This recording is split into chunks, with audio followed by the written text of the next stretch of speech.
Everybody? I'm your host, Mike Gill. Josh Hennings producing today's show. You out there, we've got a busy day, I'm sure.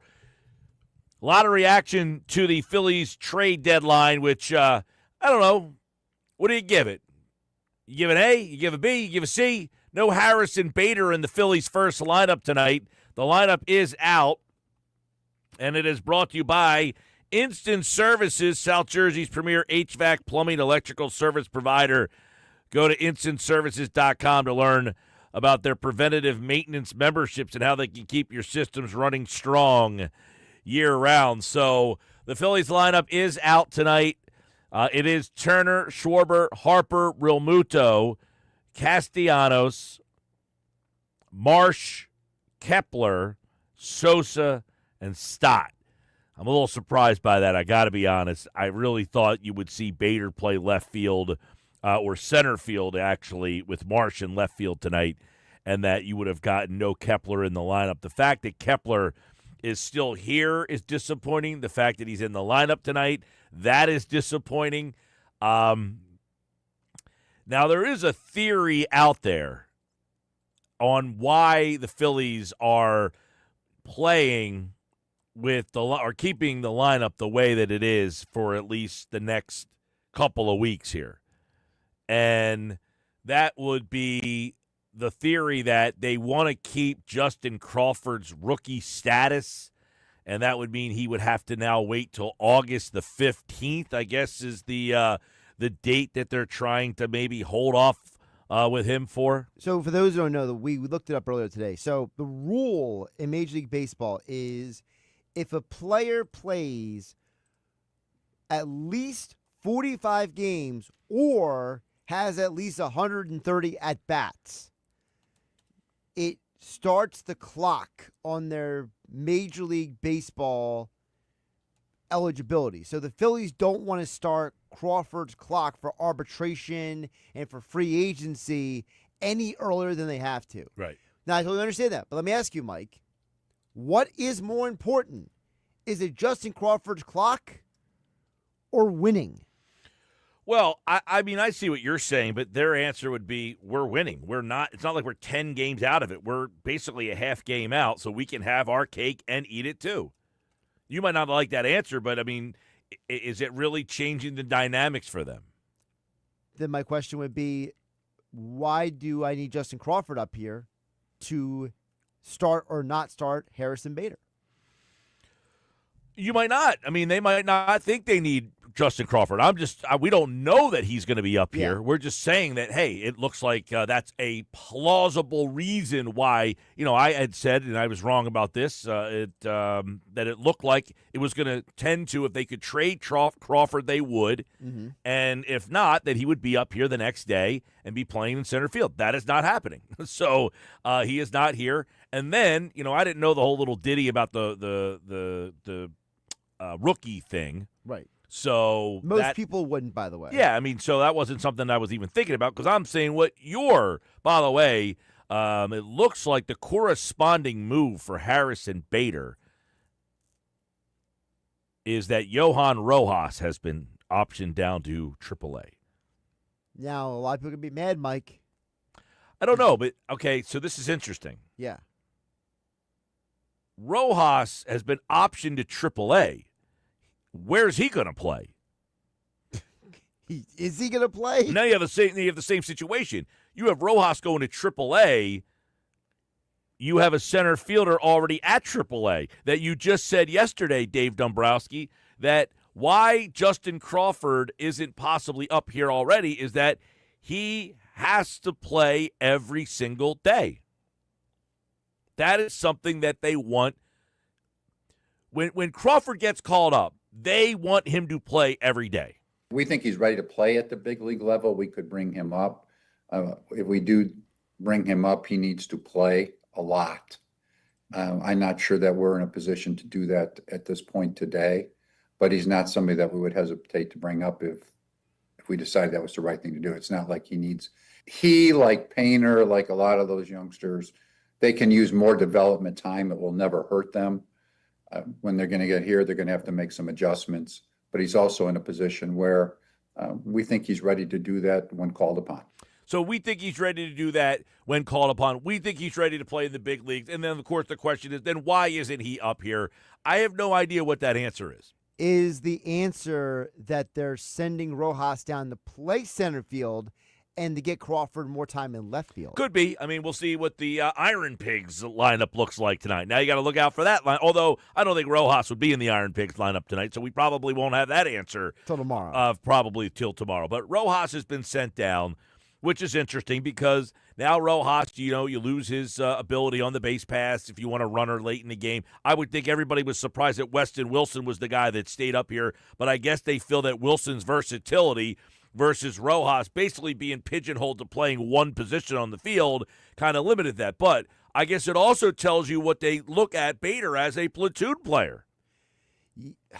Which is sad. He is not in the lineup tonight against a right-handed pitcher, Jack Flaherty's pitching for the Tigers. Now, he'll probably play tomorrow against Skubal, who's a left-handed pitcher. It's just sad that they're going this direction to start because, to me, you acquire Harrison Bader, and you're acquiring a guy he walks into your locker room, he's the best outfielder you have, which is sad to say. But yet, you're still trotting Max Kepler out there. And, Dave Dombrowski said multiple times yesterday, he's on our roster at this time. Mm-hmm. I thought that was just, coach speak. When he said that, it sounded as if he is on the team right now as I'm talking to you today. Right. The fact that he is in the lineup today, is shocking. I am pretty shocked. I am, and listen, I have been pretty steadfast that I thought that they were going to call Crawford up today and that Kepler would be gone. I don't know. Well, what do you think? Okay, let's backtrack. Let's play what Dombrowski said yesterday about Kepler. I got to pull it up. But Dombrowski brought up the fact that Kepler is here for now, and he talked about his hitting against right-handed pitching. Is this a situation where they're just going to play him until he runs out of gas? Like until he stops hitting, then they'll DFA him? I don't know about that. I am a little perplexed as to why he is here and he's in the lineup because this tells me that they look at Bader as a platoon player, that he's not an everyday player. He is not as something that they kind of look at. So I'm a little surprised because last night, now, Dombrowski did not come right out last night and say that he's an everyday player. He basically said that, we're not sure about that yet. Well, what he said last night was interesting, Mike. Dombrowski did the ultimate I'm going to pass the buck last night when he was asked what Harrison Bader's role was going to be. I mean, he's going to play a lot. The lineup will be Topper's decision, of course. We're happy to get him. He's played well this year, offensively and defensively. He's hit the ball with some pop. We think he helps us. I'm not sure which way he's going to go on a regular basis, if he's going to play every single day or not, but that'll be when you'll have to let Topper. We're just very happy to have him. Think that he's a good addition for us from both perspectives, offensively and defensively. Well, if I'm supposed to believe that, then I'm supposed to believe that Topper looks at him as a platoon player. Which is ridiculous because, one, this is the same organization that keeps telling you that, hey, we talk before the game, we make decisions as a group, and now Dombrowski's like, well, it's the manager's decision. Well, which is it? By the way, Otto Kemp also not in the lineup tonight. Sosa is playing third base, so Sosa at third, Stott is at second because, again, it's a right-handed pitcher pitching in the lineup. But, yeah, I wouldn't be shocked if Kepler got announced tonight and got booed, quite frankly. I think he should be booed. And I think there should be fans showing up to the ballpark with signs saying, cut Max Kepler. I don't want Max Kepler here. Kepler is not my left fielder. Like, make all the signs right now. 609-403-0973, 609-403-0973. So that's what Dombrowski said yesterday. He said this is not basically, Bader being an everyday player. We'll figure that out down the road. He's getting a lot of playing time, though. So if he's not an everyday player, what does that mean? Yeah. He said we think he's going to play a lot. Well, if he's a platoon player, you're not playing all that much as a right-handed batter in the platoon. Exactly. You're playing at best, 30 to 40% of the time. Yeah, you're probably, if you got about 55 games left, you'd probably play in about 20 of those games. Right, so that's not playing a lot. You give the 17th prospect in your organization for a guy who's going to play less than a third of your games? But this is interesting because, Dombrowski was asked where he'll play, center or left, and he said that, well, he could play both. We do like him in both situations. Maybe very dependent upon how Topper who he plays on a particular day. So, but we think he can play both very well at this time. He's actually had a really good year defensively and offensively. He's running a little better this year than he has in a couple of years. I talked to our trainer. We talked to the Twins people that he made some off-season adjustments on his conditioning, helped his quickness a little bit. So we think he can play both for us. Now, he also talked about, he was asked a question about what this means for the roster moving forward, and that decision has now been made, which is Rojas is out and Bader is in. Many people thought that it would be Wilson that would be out and Bader that would be in, but he's saying he could play both left and center, which means they theoretically see him playing center field in a platoon. He could also possibly bump Kemp out of a job out in left field, too, because on some nights he could play center and other nights he could play left based on – now, that will be interesting. I guess you have Bader would play center and Kemp would play left, but he could essentially play left field some nights if you want to play Marsh. Now, very infrequently would you play Marsh against a lefty. Yeah, I'm just trying to understand from the Phillies' perspective because, tonight Marsh is in the center field, Kepler is in left. What is the reasoning to take a guy and say, we acquired this guy Harrison Bader, who has played every day. We're bringing him to our team. He is, if you go by the analytics, right, Mike? He is almost every number better than everyone else on this team. And I get it, you're not going to bench Nick Castellanos. But why not just put Bader in center field and Marsh in left? Marsh is the better hitter right now between him and Kepler. Yeah, I would think that would be the way to go, right? And I tweeted out the lineup that I thought. I said, my guess tonight was Turner, Schwarber, Harper, Castellanos, JT. Now, they actually have JT ahead of Castellanos, which I think is interesting, too. JT's been the better hitter over the last month or so. Castellanos, we know, has struggled in big moments. Castellanos is Castellanos. Yeah, so he's staying in the spot that he's more comfortable in. So now they have Real Muto hitting 4, Casti hitting 5. I had Marsh 6, Bader 7th, Kemp 8, Stott 9. They went with Marsh, where I had Marsh 6th. They have Kepler, where I had Bader 7th. They went with Stott. I went with Kemp, and they had Stott in the lineup tonight. So there you go. That's your lineup tonight. And again, it is brought to you by Instant Services. You get an instant lineup on an Instant Services day. The lineup's not usually out this early, but Mike McGarry, who joins us generally on Fridays at 2:30, he texted me earlier and said he was going to have to move to later on in the show because the clubhouse was opening at 2 o'clock today. And when they opened up the clubhouse at 2 o'clock, that meant that they had the lineup ready to go and all that stuff. But so so there's a lot on my mind here today. Number one, I am very disappointed that Max Kepler is in the lineup today. All right. Number one, you trade for the guy. You then say the other night that he has to play a lot, and you're basically then not playing him the first day. You have now basically said we acquired a platoon player, which is, listen, I said all along that your best possible move might just be to upgrade one of your platoons. The question becomes, which platoon did you upgrade? It sounds like they are keeping the Kepler Kemp, which is the weaker of I don't know which is the weaker of the two platoons because Rojas just can't give you anything offensively, but sadly I find that Rojas playing every day. I would rather have Rojas play every day and have Marsh and Bader play left field. Even if you weren't going to call up Crawford, just have Rojas play every day in center field and then have Bader and Marsh play platoon in left field. That, to me, is better than having Kepler play. Yeah, I don't understand well, first of all, what is the purpose of keeping Kepler at this point? Don't know. I mean, to me, that's a stubborn one. That is, we paid him $10 million, and we have to now play him. We paid him the money, but you did this last year where you paid Whit Merrifield real money, $8 million, and then DFA'd him. He didn't help the team out. You got rid of him. Now, the fact that he said, Kepler's starting to swing the bat a little bit, come on.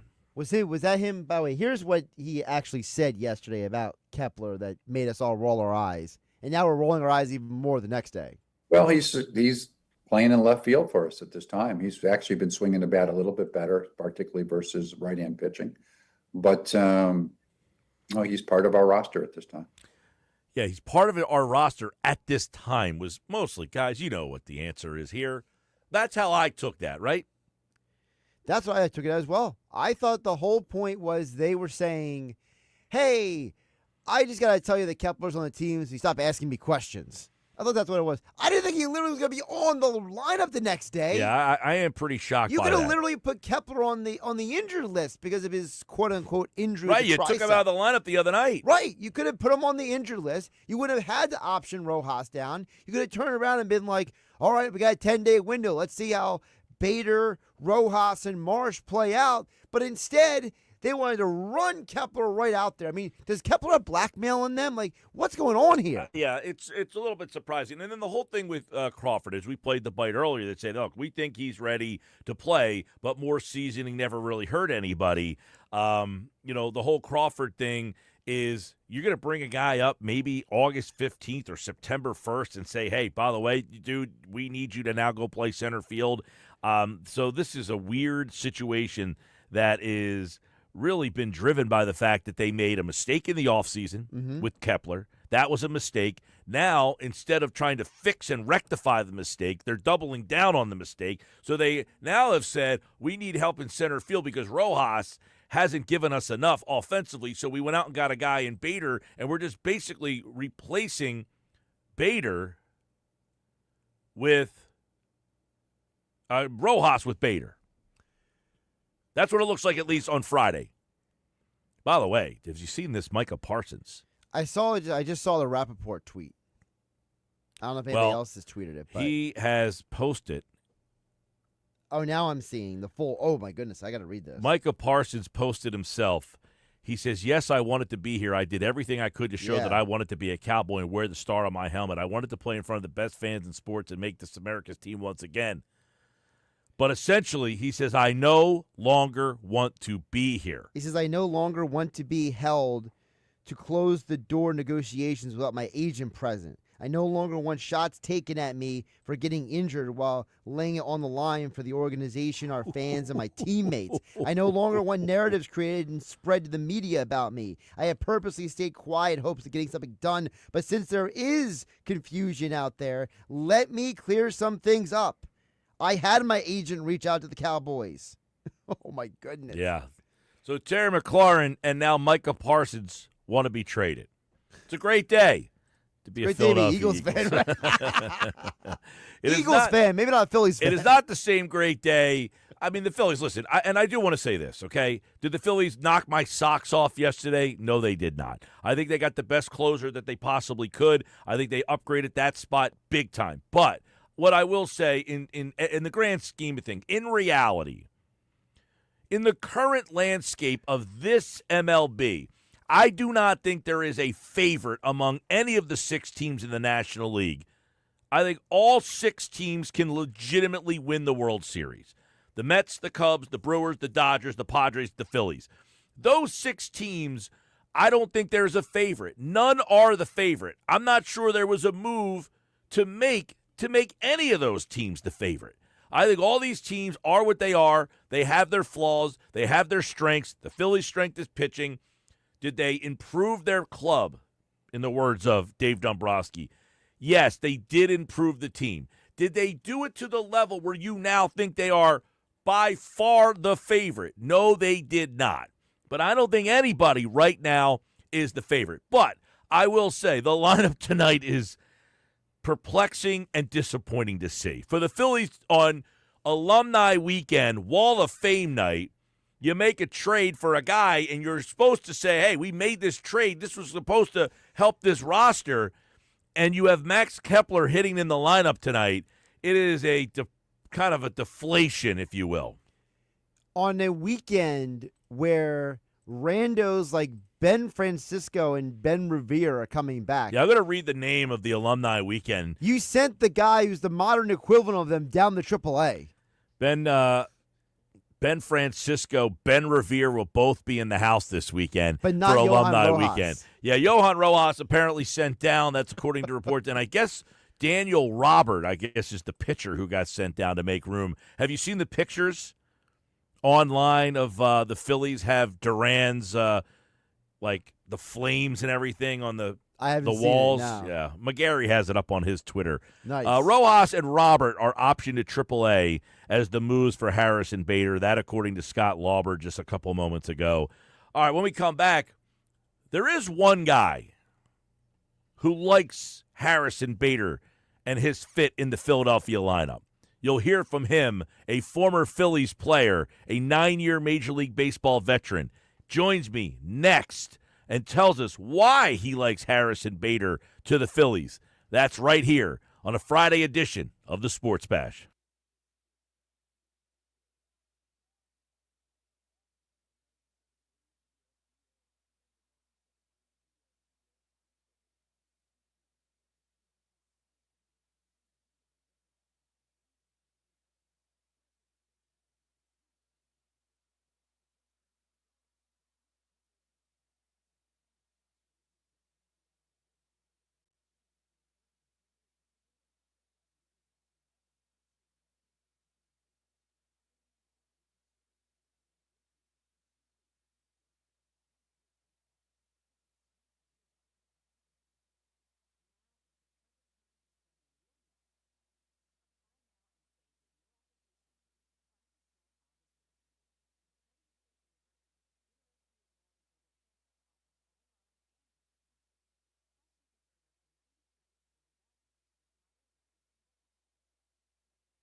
I think they need to find an everyday center fielder. I had brought up Harrison Bader. I think is such a good fit because he can run. He's a plus defender, got a little bit of pop in his bat.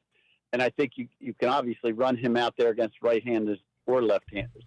That's what Dave Gallagher told us on the Sports Bash back on July 10th. He was a fan of Harrison Bader. Well, guess what?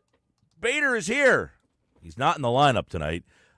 Max Kepler is in the lineup hitting 7th for the Phillies tonight as Bader watches from the bench. We'll see if that changes, but a little surprise from the first one. Johan Rojas, by the way, has been sent down to AAA in a corresponding move. Bader takes Rojas' spot on the roster. Let's bring Dave Gallagher in, a 9-year Major League Baseball veteran, 1 year in Philadelphia with the Phillies, 1995, the Phils, and he joins us now to talk a little bit about the Phillies post-deadline. Now, Dave, you were on the show. That was about a month ago, July 10th to be exact, and you brought up Harrison Bader. They make the move to get Bader. Why was it that you think Bader be a good fit for this team? And is that the kind of move that's enough? Is that a move that says, okay, now they have enough?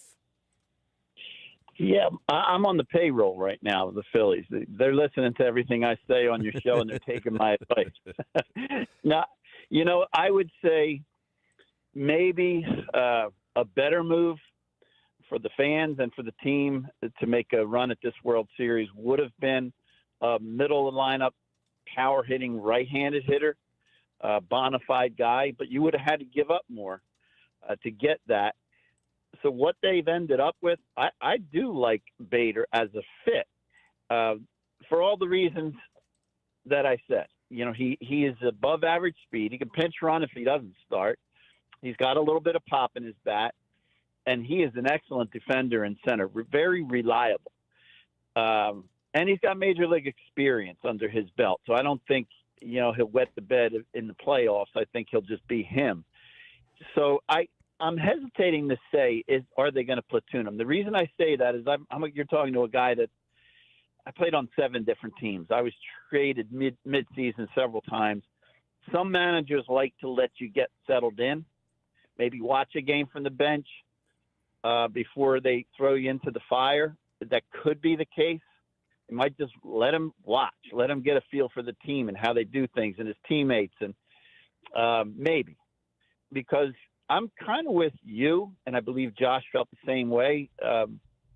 In this lineup that's got so much offense, or at least the potential to have so much offense, I think you could run him out there in center field and have a plus defender in center field every day, regardless of whether he's facing a right-hander or a left-hander.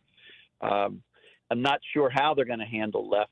But lastly, the last point I'll try to make here is Josh brought up a good point about service time and starting the clock. And it's true, when you're talking about a Crawford or even Painter, the minimum salary now is over $800,000, and they call it 2+ players before you're eligible for arbitration. 2+, meaning 2 full years of major league service plus X amount of days. I don't have that in front of me, but we were locked out over that, and I believe it was 1994. And I was a 2+ player, and I was watching the negotiations. Owners wanted it to be 2 years. Players Association were fighting for it to be owners wanted it to be 3 years, and Players Association wanted it to be 2. So then they went back and forth in the middle and came up with 2+. So most teams, not all, most teams will be careful of when they start that clock. That could be a guy like a Crawford or Painter. And maybe Dombrowski's answer, I heard you guys play that, he may be referring to that without being able to actually say it. Mm-hmm. Maybe they do plan on bringing Crawford up a little bit further down the line, because I'm not sure what it looks like in left, even if Bader plays every day in center. Right. So I would say the overall move is like I would grade it a B. Dombrowski did a lot. He didn't have to give up a major prospect or one of the starters, but he also didn't get that middle of the lineup right-handed hitter. Yeah, and I guess he could have tried to go get Suarez, who got traded to Seattle, because you always say, well, nobody got traded that, could have helped you. Well, in this case, there was a guy that did get traded. Now, Dombrowski said they did dip their toe in there, but they didn't really want to move Harper or Schwarber out of the situations that they were in, meaning first base and designated hitter. If you brought Suarez in, he would probably have to play third. Bohm would have to shift over to first, and then Harper would have had to move to the outfield, or Schwarber played some outfield. So they didn't get that middle of the order guy. They add Harrison Bader, a guy that you liked. They send Rojas down today. So there's the indication there that at least to start, that Bader will be a platoon player, and is that good enough just to bring in, they upgraded essentially their center field platoon. Is that enough? At the very least, that's what they did, right? That you could pinch run Bader, you could pinch hit Bader. The pinch hitting's the one thing you could do with him that you could not do with Rojas, because obviously Rojas can run, Rojas can play the outfield. Yeah, so at the very least, there's an upgrade of a bench player coming in that's got experience and is going to be a more, I guess, with that experience, in fairness to Rojas. Rojas made some mistakes both in the field and on the bases. He looked to me like a guy that needed more time in the minor leagues, but not just time. He's got to be taught. He's got to be corrected because there's a lot there. I mean, foot speed being one of them, defense being another. I don't know if he'll ever be a consistent hitter, but he needed more time. Now he's going to get that time unless there's an injury. But Bader provides that, and that's the most. If I would love to see him run out there every day in center, just to solidify your defense with that pitching staff. I'd want my defense to be solid behind them, because you can win games by pushing one or even two runs across. You could win a game with this staff. And now they've upgraded the pen. The roles have changed, and I think it makes guys like Kirkring and Strom, their roles become a little less, and maybe puts them in a better position to be successful. And Banks is just a great situational guy coming out of the pen. Everybody's role changes, and I think that was the biggest move that they had to make, is Duran closing it out. And he's proven uncomfortable at bat, so he's got excellent stuff. Yeah, we'll certainly dive a little deeper into how that impacts it here. But the first one, obviously, are you surprised about Max Kepler? You've probably been in these situations with teammates where they're struggling. They were a free agent guy. Kepler, was brought in 1 year, $10 million. It really hasn't worked out. I mean, he's hitting about 206. He does have a little bit of power, but it almost felt like a fait accompli, Dave, that he was going to be the odd man out. And here we are the first night after the trade deadline, and he's right back in the lineup. Have you ever been in a situation where that guy kind of knows that he is the unpopular guy in town? Oh, my God, yes. I've been that guy. It's not unpopular. It wasn't with me. I understand. I remember not long ago he made some comments that probably is not very wise if you want to, have the support of your fans or your team. But I was never that guy. But as far as, being able to see, in my day it was the newspaper and radio. It wasn't social media. Now it's social media. But a lot of times I was the guy who picked up the newspaper or saw notes in the clubhouse about so-and-so coming off the disabled list and several candidates to be sent out. And I would read my name. One of them is Gallagher, who was 3 for his last 23 or whatever, and then have to start that night. So you really have to learn to survive, to separate that and play and perform. You're being assessed and judged every day. So they may already know the move that they're going to make and just can't say it publicly. It's certainly not to the player. But, he has not worked out to what they were hoping. And maybe that has caused some of the moves they're currently making. Well, it just seemed like an odd fit from the start. They went out and brought in a left-handed hitter to a team that was already kind of left-handed heavy, and you're thinking, where does this guy really fit in? It just seemed like an odd fit right from the start. It happens. I mean, think about jobs on the line. Like, that's advanced scouts that go out and watch these games, and, whoever was, the person who advised the team probably feels terrible. And in fairness to him, he can't swing the bat. He's just going on what he saw in the past, and he feels like physically this kid and age-wise, he still has a lot left in him. They just didn't get what they thought they were getting, at least not to this point. Like you said, occasional home run here or there, but not what they were looking for. And it does further imbalance the left-handed, right-handed lineup as far as batting order. So, that's what made me think Bader is going to be out there every day. I still think that's a possibility. I'll be more curious to see, the next few days, do they start running him out there? Do they just give him a day to just, hey, sit back and watch, have a conversation with your coaches, work with your hitting coach, talk to your teammates, settle in. I don't know if the man is married and has a family, but I can tell you from personal experience, when I was traded from the Phillies to the Angels, it was in August, I drove home to New Jersey from Philadelphia.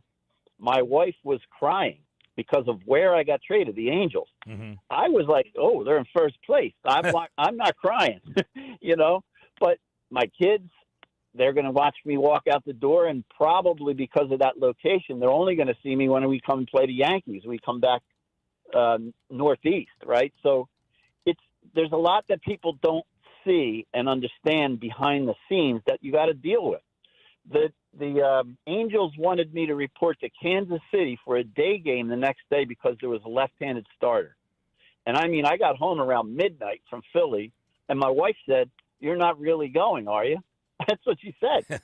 And I said, dang, I have to go. That's how I always wonder, if a professional athlete marries a woman who is just so oblivious to, how important these things are. And it's like, well, your team's eliminated. Why do you have to play every day? The game doesn't mean anything. You just described my wife. And we've been married over 40 years. She's still oblivious to the game. That's great. Wonders, why are you going in at 1 o'clock? The game doesn't start till 7. I don't know. It's not even worth explaining.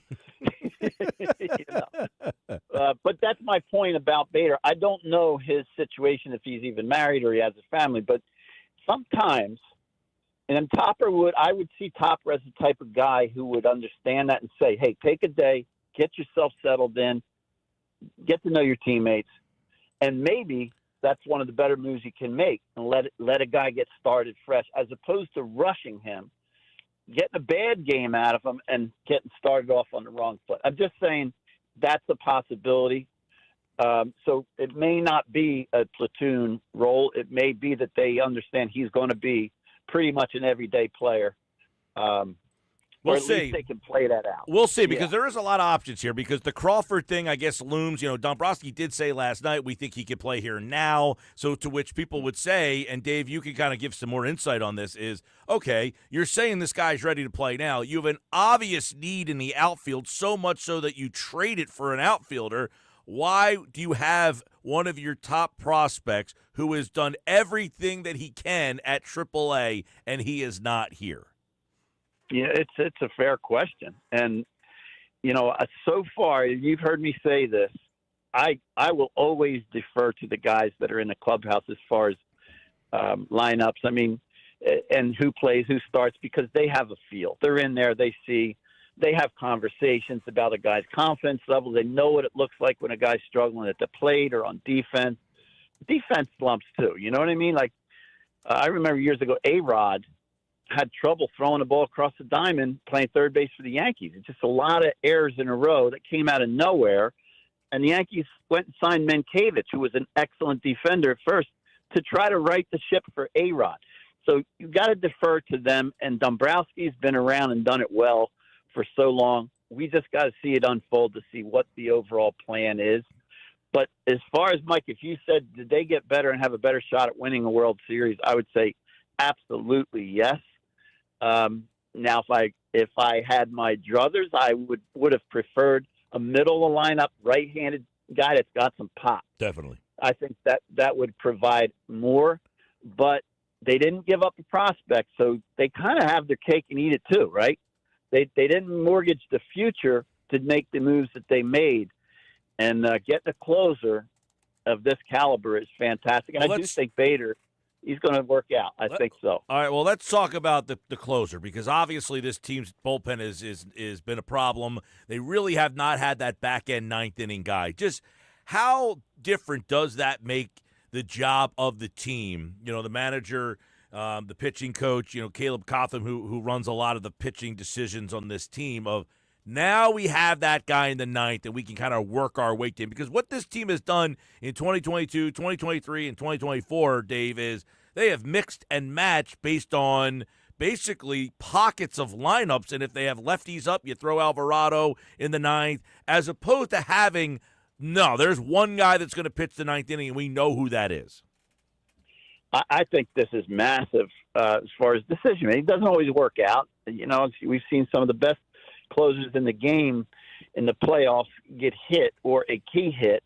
So, but as far as what you can handle to plan it, you had a guest on, or maybe it was even, might have been Tommy Green. I can't remember when I heard it and who said it, but it's so true that at the back end with the game on the line, you do need a swing and miss type of guy. You bring him in with second and third, you're up by a run, one out. Sometimes you need a strikeout, so when you think about, well, they got a lot of good starters, somebody's going to get moved to the pen. I'm not sure who would that be. Wheeler's not going to go to the pen. He's bona fide. So when now you get past Wheeler and the rest of the guys get out and very strong at doing it. But I don't know if they would be a guy you'd bring in with runners on base and say, we don't need contact here. We need a strikeout. Mm-hmm. It'd be unfair to ask them that. So I think now these guys all fall into a slot that they will be more successful, at least have the opportunity to be more successf's Think about it. For the longest part of this season, we were like, who's going to end up being the closer? Yep. Kirkring's got the stuff, but was a little inconsistent. Strom has stuff, but I think if you back them both up to seventh and eighth inning, all of a sudden the role becomes, I think, easier to fulfill and better at it. Just lead to that closer, especially when we're talking about a playoff run. All right, Dave Gallagher, we got the Phils and the Tigers this weekend. Fun weekend it is. How come you're not going up there for Alumni Weekend, man? I thought your name would be on that list. I know. I just got back from 2 weeks of traveling. In fact, I just was stuck in Detroit. Speaking of the Tigers, I was stuck there yesterday trying to get back to Philly in the air. I guess there was a lot of not only weather issues, but yeah. Oh, it was pouring here. It was the apocalypse. I saw the apocalypse last night. It was crazy. No, it is Alumni Weekend up in Philly. Dave Gallagher played with the Phillies in 1995. But it's funny, I know you were there for a short time, but man, some of the names on this Alumni Weekend list were guys who I think I don't even know if they threw a pitch. The Phillies always do a good job with their alumni and the Alumni Weekend. Ed Wade and Jimmy Rollins going on the Phillies Wall of Fame. And, of course, the Phillies. You can listen to the Phillies and the Tigers Saturday and Sunday right here on 97.3 ESPN. Dave, I always enjoy catching up with you, man. Great stuff. And, hey, look, you should be a GM. Harrison Bader was your pick. He was. I'm either going to look really good or really bad. You may not want me back on again if it doesn't work out. I'm sure the listeners are taking notes. Believe me.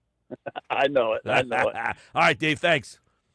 All right, take care, Mike. All right, Dave Gallagher, everybody. Former Philly, 1995. He spent with the Phillies, as he said. Then he got traded to the Anaheim Angels. He had time with 9 different Major League Baseball organizations. I'm Mike Gill. This is the Sports Bash Live on 97.3 ESPN, the 97.3 ESPN free mobile app, and live video streaming on the X platform and on YouTube. At Mike Gill Show, 3 o'clock hour. It's a Mike and Bob Friday baseball chat. We'll get into the nuts and bolts of why Rojas got sent down. We'll get into the nuts and bolts as to why Harrison Bader not playing today and what's next. All that and more on a Friday edition of the Sports Bash on 97.3 ESPN.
All right, 251 Sports Bash Live, 97.3 ESPN. The Phillies lineup already out.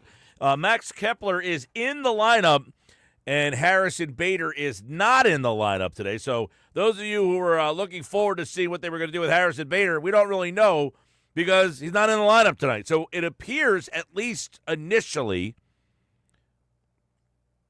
that Harrison Bader will be a platoon center fielder because the corresponding move was to send Johan Rojas down to the minors. Here's a question.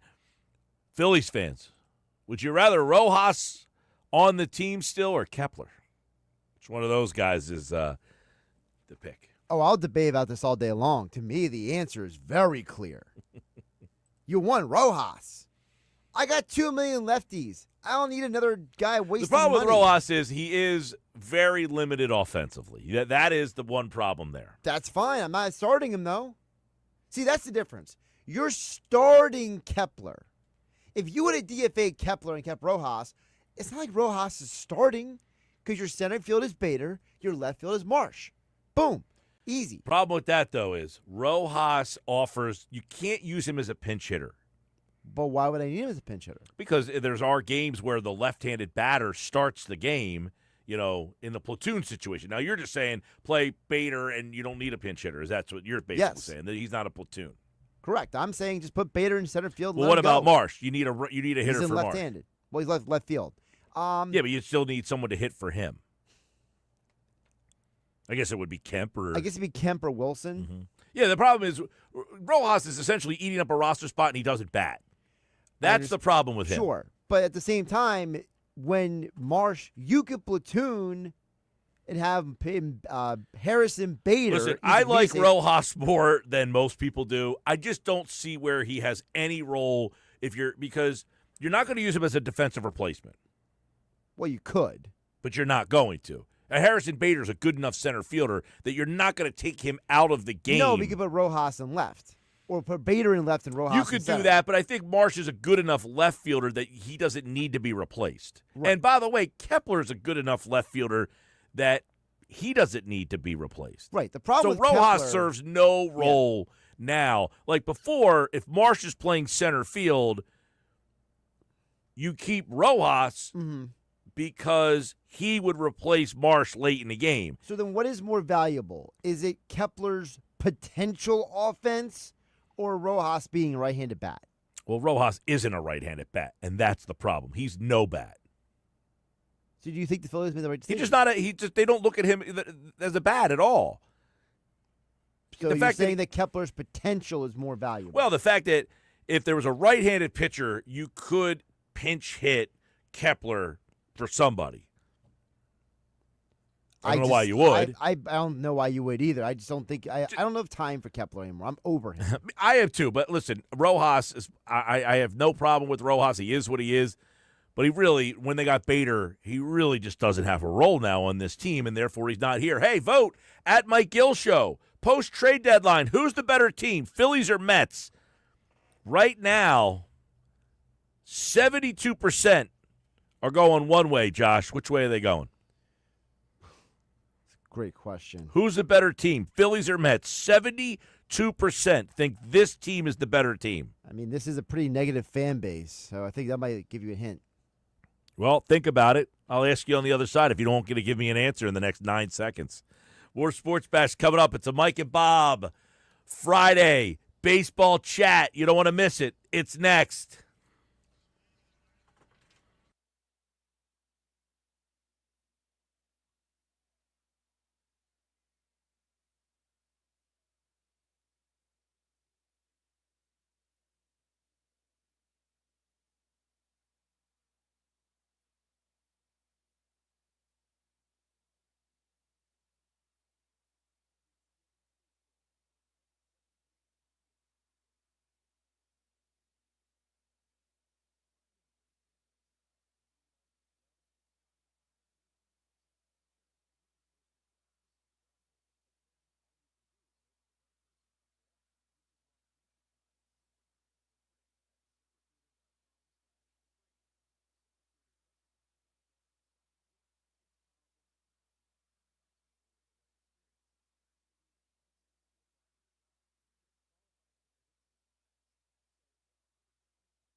3 o'clock, Sports Bash Live, 97.3 ESPN. I'm Mike Gill. We got a Mike and Bob Friday baseball chat for you. Phil's post-deadline first lineup dropped early today, and it was a disappointing one for many people. We'll dive into why the lineup is the way it is and why one name is not up here and why one name is no longer here. That's now on the Mike and Bob Friday baseball chat. Bob Wankel, host of the Fightin' Words podcast, joins me on this Friday edition of the Sports Bash, and feels like fall, feels like football outside, Bob Wankel, but the baseball team is now post-deadline. Is this team now fully equipped to make the run that everybody's hoping for? Did you like what Dave did on Thursday? Well, Wednesday he made his first move. Well, there's a lot of different directions I could go with that. It feels like football, and that might be a good thing for everybody in this area because I don't know how deep into October the Phillies are going to be playing baseball this fall. I'll start there, Mike. Yes. All right. Well, let's start with the lineup. The lineup was out early today, so it literally led off the show. It normally comes out right about 3:15, 3:30. It came right out, and it was disappointing. Max Kepler still in the lineup today. No Harrison Bader, so you make the trade, and essentially you are now saying we got a platoon player. Is that how we're reading this now? Yeah, I know that Rob Thompson is speaking to reporters as you and I speak, and we are learning here in real time that Johan Rojas will go down to AAA. So it appears that he will be the move for Harrison Bader in terms of the outfield, and they might just be letting him get acclimated to the area. I think that Bader is going to play quite a bit. Rojas, it looks like when he goes down, is going to play some corner outfield because they want Crawford to continue to get reps out in center with Lehigh Valley. Daniel Roberts also going to go on the injured list here, and that'll be Duran. So taking his spot. So that's how it's going to shake out in the short term. But yeah, you're right, man. Like, listen, super disappointing. Max Kepler stinks. Nobody wants to see this guy here anymore. It's time to turn the page, and I think they will eventually here. All right, by the way, you're right. So according to Matt Gelb, the plan for now is a double platoon in center left. The Phillies will face alternating righties and lefties starting pitchers for the next 6 games, and that means after that that they could reevaluate and reassess. They can envision Bader in center versus right-handed pitchers, but not yet. For now, I guess maybe. Scott Lauber adds that Rob Thompson asked Rojas about playing left and maybe right for Lehigh Valley because they want to continue Justin Crawford in center field, to which, some people were saying, why is Crawford still in center field? You're past the deadline now. And many people thought, myself included, if they don't trade Crawford, he is now up here. That has not happened. This outfield really bad. Your best offensive prospect is an outfielder. Give me your thoughts on how come he's not up and the takeaway from Dombrowski's answer to being asked about Crawford yesterday. It was interesting when you listened to Dave speak about each of the outfielders that are sort of in this state of flux right now. And he was very long-winded in his praise of Crawford. It sounded to me, my interpretation is that we will see him, and we will likely see him this month. He was not quite as complimentary about Max Kepler. It was more along the lines of he is here for now. He is part of our plans for now. I still get the sense that they're closing in on a situation where they decide to move on from him. He's owed roughly about $3 million for the remainder of this year. He's not going to play very much. He was not happy with the diminished role earlier in the season. And I think it's only going to further diminish unless he goes on an absolute heater of all heaters. So I think we're trending towards a situation where we're maybe a week or two away from Crawford coming up here. And I would assume at that point that Kepler's the odd man out. I just don't really know what he does for you at this point, given your current mix. I think that it's more likely than not that we see Bader start to play more in center field, get at-bats against righties. Marsh takes those at-bats against righties in left field. And where does that leave Max Kepler in all of this? I don't see it. Well, you're right. I think everybody just assumed from day one that either Bader would just play center field, Marsh would then slide to left, I guess, with Kemp out there, or Crawford would be up and playing center field, and then Marsh and Bader would share left field. And part of it, though, I think, too, is they probably want to see what they have at the major league level now with Bader here. it's like, let's take the next week and mix and match and see what this looks like, and then let's make a decision. Like, let's make a decision if we want to bring Crawford up here and let him play every single day. I think it's almost just like I think we're like a 7 to 10 days away. That's my interpretation of it. I think we're going to see Crawford, but I think they want to let this sort of shake out in the short term here with what they have. And as much as we all want to see them move on from Max Kepler because he's just been so underwhelming, the reality of it is there's really no rush to do it. And I know that sounds crazy, but they don't have to move on from him today just because it's August 1st or just because there's this. It feels like it's like the line of demarcation. Oh, well, it's post-trade deadline. They have to make all these moves. They don't. I mean, they can wait another 10 days if they want to.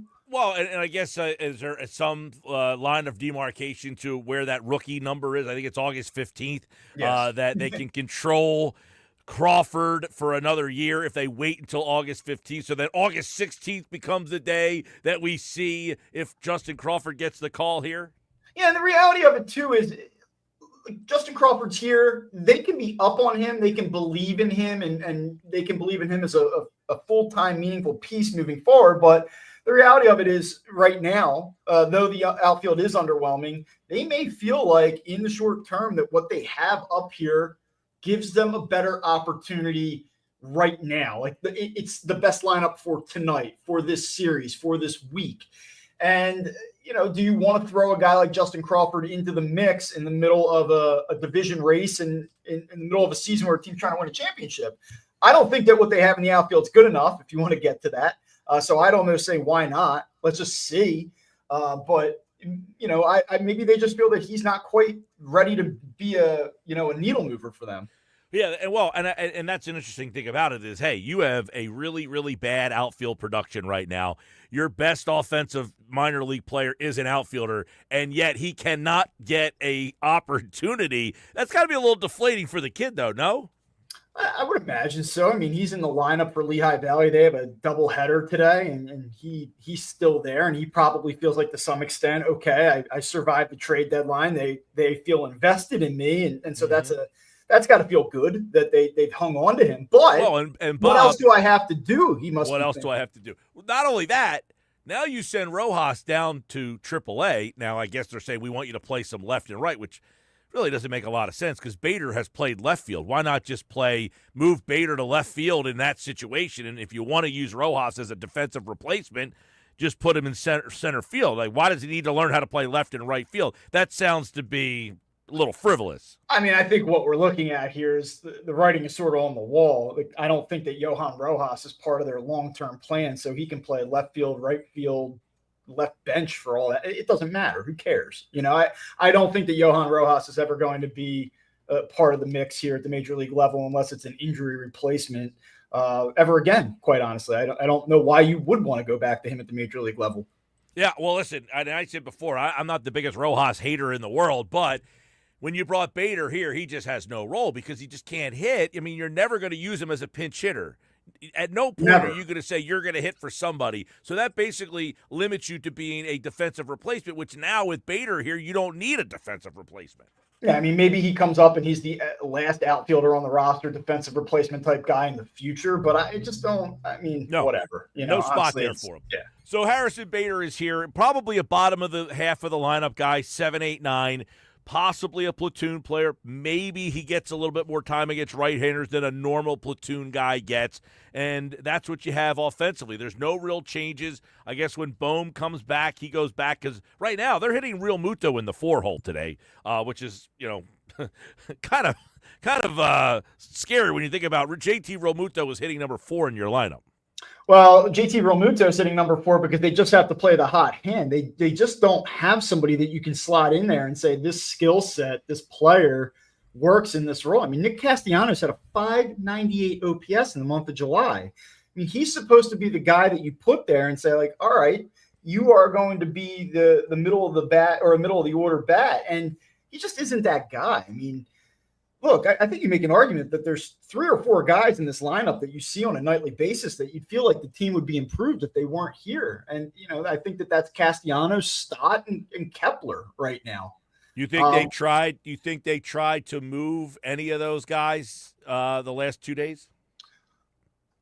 It's an interesting question. I mean, I guess they would probably take a call on Castellanos, but all along that's felt like more of a winter type of conversation because this team needs some thump. And though Castellanos is incredibly flawed, he's a horrendous defender, and he struggles and he's hot and cold and all those things that you don't want. He's still one of their best options from the right side in terms of generating power. So I don't think you subtract him in the short term. So I don't think that that's something they seriously entertain. As far as stock goes, I mean, they have to at least be looking long-term, thinking to themselves that Bryson Stott may not be the player that they thought or hoped he'd be. I don't know that you sell him now, though, because it's an ultimate sell low spot. I mean, I think he's a little bit better than this. I think we got to stop saying that, oh, he's the player that we saw in flashes in 23 and, he's going to get back to that. But I also don't know that he's a 227 hitter with zero production.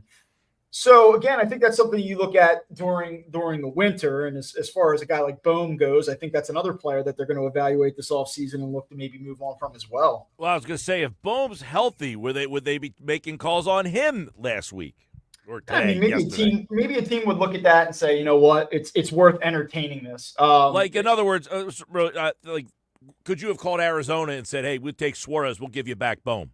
Yeah, I mean, I don't know what the value around the league is for Alec Bohm. I don't think it was very high this winter. But could you sell Alec Bohm to a team on the idea that, hey, look, he's still relatively young. He's a 280, 285 hitter. Yes, he has his limitations, but he is under team control at a decent number in 2026. Would that be of interest to you? Yeah, maybe. I think they're going to seriously evaluate Alec Bohm's future this offseason, and I wouldn't be surprised if he's not part of the team in 26. All right, we're talking with Bob Wankel, co-host of the Fighting Words podcast, which you can get on all podcasting platforms. Let's go to Joan Duran, who is now the closer here. They gave up Mick Abel and Eduardo Tait. What'd you think of the compensation? I think it's fair. I think it's a rare situation where you look at a trade and you say, all right, I get it from both sides. I mean, if you're the Twins, you get a guy, Mick Abel, that has been phenomenal at AAA level this year. We've seen the fastball. We know that there's a decent two-pitch mix there between the fastball and curveball. He desperately needs to add, I think, a third pitch and be able to locate it in order to really take the next step. But there's potential there. And also, he's a high pedigree guy. This is a former first-round pick who started to really tap into that potential finally this year. So if I'm Minnesota, I'm interested in him. And he's not really, I think, a piece that made sense for the Phillies this season or next season. So if you're the Phillies, you're willing to do it. Now, Tait is the key to the whole thing. I mean, he's considered one of the best young catching prospects in baseball. But for this team, where they're at right now, I mean, Eduardo Tait probably is not a factor for another 4 to 5 seasons. Right. And I think that you are comfortable enough saying, all right, we have other options. We can fill this gap between now and the time that check comes due. So it's a good deal for the Twins. I think it's a good, fair deal for the Phillies as well. Okay, so they get Duran now. He is clearly the closer. There are some people that would wonder, well, Rob Thompson doesn't like to name a closer. I think Rob Thompson was told, whether you like it or not, this guy's pitching the 9th inning. Yeah, there's not going to be any high leverage 6th inning appearances, or we really like Duran against this part of the lineup, this pocket of the lineup. I think it's the 9th inning. We have the lead. You get the ball, you go do it. And they've been burned by this each of the last 2 postseasons. Like, we've fixated on this offense, and rightfully so. It's underwhelmed at the absolute worst times. But keep in mind, in 2023, if Craig Kimbrell wasn't a disaster, they'd probably go to the World Series. And I'll even go back to last October against the Mets. I mean, that bullpen was a disaster. They win game 1 against the Mets. They very well could have won that series and may have found themselves in the World Series anyway. So, they really have to go, I think, into October with a different approach in terms of how they navigate the late innings this season. Well, and Dombrowski brought up the fact that he could pitch 2 innings if they need him to, so you could see him pitch an 8th and 9th inning, but he will clearly be the guy that pitches the 9th inning. So, Bob Wankel, how does that shape up the rest of this bullpen, which has been a disaster, but then all of a sudden, is it like when you add one bat to the lineup, you're like, man, that one bat really deepens the lineup. Does adding this one arm make this a playoff-worthy bullpen? I think the bullpen becomes – I don't know that I'd quite say it's a strength. I don't know that they get to October with one of the best bullpens, but I think it's a playable bullpen. And what I mean by that is I think it's enough to It's enough to win with this starting rotation. What it does, I mean, the Phillies have not lost a ton of games where they were leading in the ninth inning. It's not like that they've had an inability to close out leads in the ninth. I mean, it happens. It's baseball. It's going to happen. But that hasn't been the issue. The issue is that they're a guy short. And what happens is that leaves you a little bit more vulnerable in the sixth inning. That leaves you more vulnerable in the seventh inning, where you're using the Daniel Roberts and Max Lazars of the world when you don't want to go to those guys. Romano, like it just lengthens everything out where you can avoid those guys on nights where maybe they've used their top guys back to back. It's just another option. It lengthens them. It gives them more ability to navigate those middle sixth, seventh, eighth innings, even if they don't have their top guys. And that's what it does for you. Well, it looks like to me, see how you set this up. I got Duran, Kirkering, and Strom. They're kind of your higher leverage guys, those three. You'll have Robertson and Tanner Banks are the next tier, right? Or do you like Banks in the upper tier, or is he in that second tier? No, I think he's a second tier guy. He's done a nice job, and credit to him, but I don't think that's a guy that you really want taking down key outs late in the game. But what I think you're missing here in the short term, come August 19th, is you get Jose Alvarado back. And I think that he goes back to being in a position where he's taking down key outs for you. Now, of course, he's not available in October, but I do think that you're going to get kind of a one-for-one swap out there. I mean, I've been saying now, and not that I'm the only one, I think a lot of us kind of feel like at this point that Jesus Luzardo may be destined for the bullpen. And if everything kind of holds as is, I think there's a scenario where Alvarado, you certainly lose him, but then you may be bringing in Luzardo for that higher leverage additional arm from the left side late in games. Okay, so Durant, Kirkering, Strom, Robertson, Tanner Banks. I also have Luzardo on my list as the sixth guy. Generally, what, 8? Yeah. I mean, I think that if you talk about how they may use Jesus Luzardo in the postseason, right? Let's just say you get a start from Ranger Suarez. Like, just play along for a second, because I don't think that Jesus Luzardo is necessarily, and I think he could, but I don't know if he's coming in with runners on first and second and 2 outs in a high leverage, ultra tight spot in October, especially when you consider how he struggles against opposing hitters from the stretch. But what he could do for you possibly is Ranger Suarez goes 4 innings. He guts it out like he did in his start against the Mets last postseason. You say, not totally sure that I want to see Ranger Suarez go through this lineup again. Does Jesus Luzardo come in and get you through the 5th and 6th or the 6th and 7th and bridge you to those high leverage arms late? Yeah, I think that's probably how he plays in October. That's my guess. All right, so there's also, I guess, the possibility, Bob, that a second starter gets some bullpen innings, at least if they are the wild card team and if they advance to the division round. That Ranger Suarez, is he not one of the 3 starting pitchers in those series? I think it's going to be up to Ranger Suarez to decide that. If he continues to pitch like he has for most of the season, then I think he probably ends up starting a game. But look, he pitched well against the Yankees. He was effective, I should say, against the Yankees. He didn't get incredibly deep into the game, 5 2/3, but the velocity continues to be down a little bit. And like, if he's going to be an 88, 89 guy and it looks a little bit like it's a tightrope walk, then I don't know that they necessarily pencil him in and say, you're the guy as our number 3 starter. You get into a short series. What happens if Aaron Nola comes back the 2nd, 3rd week of August and he pitches really well for 6 weeks? You're paying this man over $24 million a year. He has a pedigree. He had been your ace for a number of years and a 1B for the rest of them behind Zach Wheeler. I mean, do you not give him the opportunity to start a playoff game, especially because Suarez probably plays better out of the bullpen? And maybe it's by opponent, it's by matchup, what makes the most sense. It's a feel thing.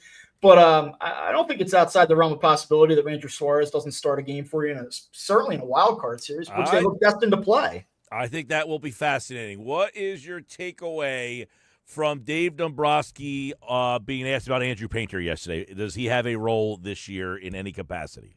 Yeah, I mean, look, I was wrong. I said that there was no world where, Andrew Painter was going to come up and pitch in a relief role. I still don't think that's how you would first see him at the major league level. Here's what I think is going to happen. They're either going to leave him in AAA and allow him to continue to make starts here in the short term, and then you get to September and they allow him to audition for a postseason role out of the bullpen. I think that's a possibility. I also think that if Aaron Nola has any type of setback, in his rehab starts, where we're not looking at the middle of August, we're looking at the end of August. I don't think that they're going to let Taijuan Walker make another 5 starts. They might let Taijuan Walker make 2 more starts, but I don't think they're going to let him go through the rotation 5 more times. So I think at that point it would be Painter. If someone gets hurt, if Suarez struggles, like I think it might be Painter. I think that they're looking for the situation to say, like, hey, you continue to pitch well at AAA. These last 2 times out, you've been good. You stay consistent. Something is going to present itself, and that'll kind of dictate the path forward. And it might be at first, continue to start, but when we get to September, let's see what it looks like in relief.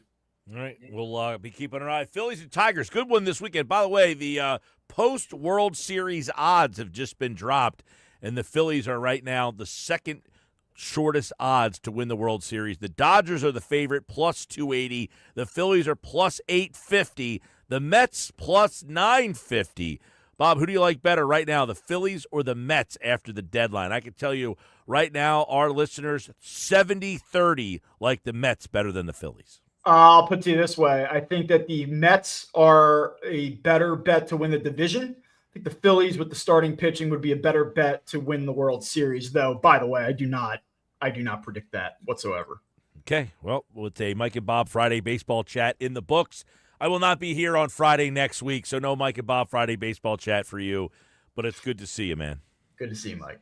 All right, there's Bob Wankel, everybody, from the Fighting Words podcast, which you can get on all podcasting platforms. He does that with Anthony Sanfilippo. They drop a lot of nuggets, a lot of knowledge in there as well. You can vote post-trade deadline. Who's the better team, Phillies or Mets? 70% right now think the Mets are better than the Phillies. Do you agree? Vote at Mike Gill Show, at 973 ESPN. Well, the odds makers, Vegas thinks that the Phillies are slightly better than the Mets, plus 850 to win the World Series. The Mets are plus 950. Then the Tigers, Yankees, Blue Jays, Cubs, Astros, Brewers, Mariners, and the Padres. So the Padres made all those moves yesterday, and Vegas said, not all that big into the Padres. I'm Mike Gill. This is the Sports Bash Live on 97.3 ESPN. For those of you just tuning in, Phillies lineup is out, and it does not include Harrison Bader. Some people not all that happy about that. Turner, Schwarber, Harper, Realmuto, Castellanos, Marsh, Kepler, Edmundo Sosa, and Bryson Stott. You know, Harrison Bader, Josh, played with one current Philly in a previous stop. Do you know who it is? Max Kepler? That is incorrect. Max Kepler played in Minnesota. Only Harrison Bader has not played for the Twins. This is a team that Bader played for in his past, and current Philly was also on that team. You said current Philly. Current Philly played with Harrison Bader at one of Bader's previous teams. David Robertson? David Robertson's been on every team. That is incorrect, though. Well, I thought they were in the Yankees at the same time, but I guess I was wrong. Well, you know what? I probably shouldn't have asked the question so cavalierly. Maybe he did play with other guys, but the answer that I was looking for, they both played for the Cardinals together, was Edmundo Sosa and Harrison Bader. Both were on those Cardinals team. That's where Bader started with the Cardinals. Well, Bader kind of became famous because he hit those 5 home runs in 9 games with the Yankees in 2022. So I think that's why my mind went to the Yankees. You know what? I never even thought to look to see, like, hey, maybe he played with Robertson on the Yankees. I just remember him playing with Sosa on the Cardinals. So there could be other Phillies that he has crossed paths with. It's okay. I ruined the game like I always do. No, I ruined it by not doing the research for the question. I just said, hey, you know what? I remember those 2 guys playing for the Cardinals together. All right, Sports Pass Live, 97.3 ESPN, the 97.3 ESPN free mobile app.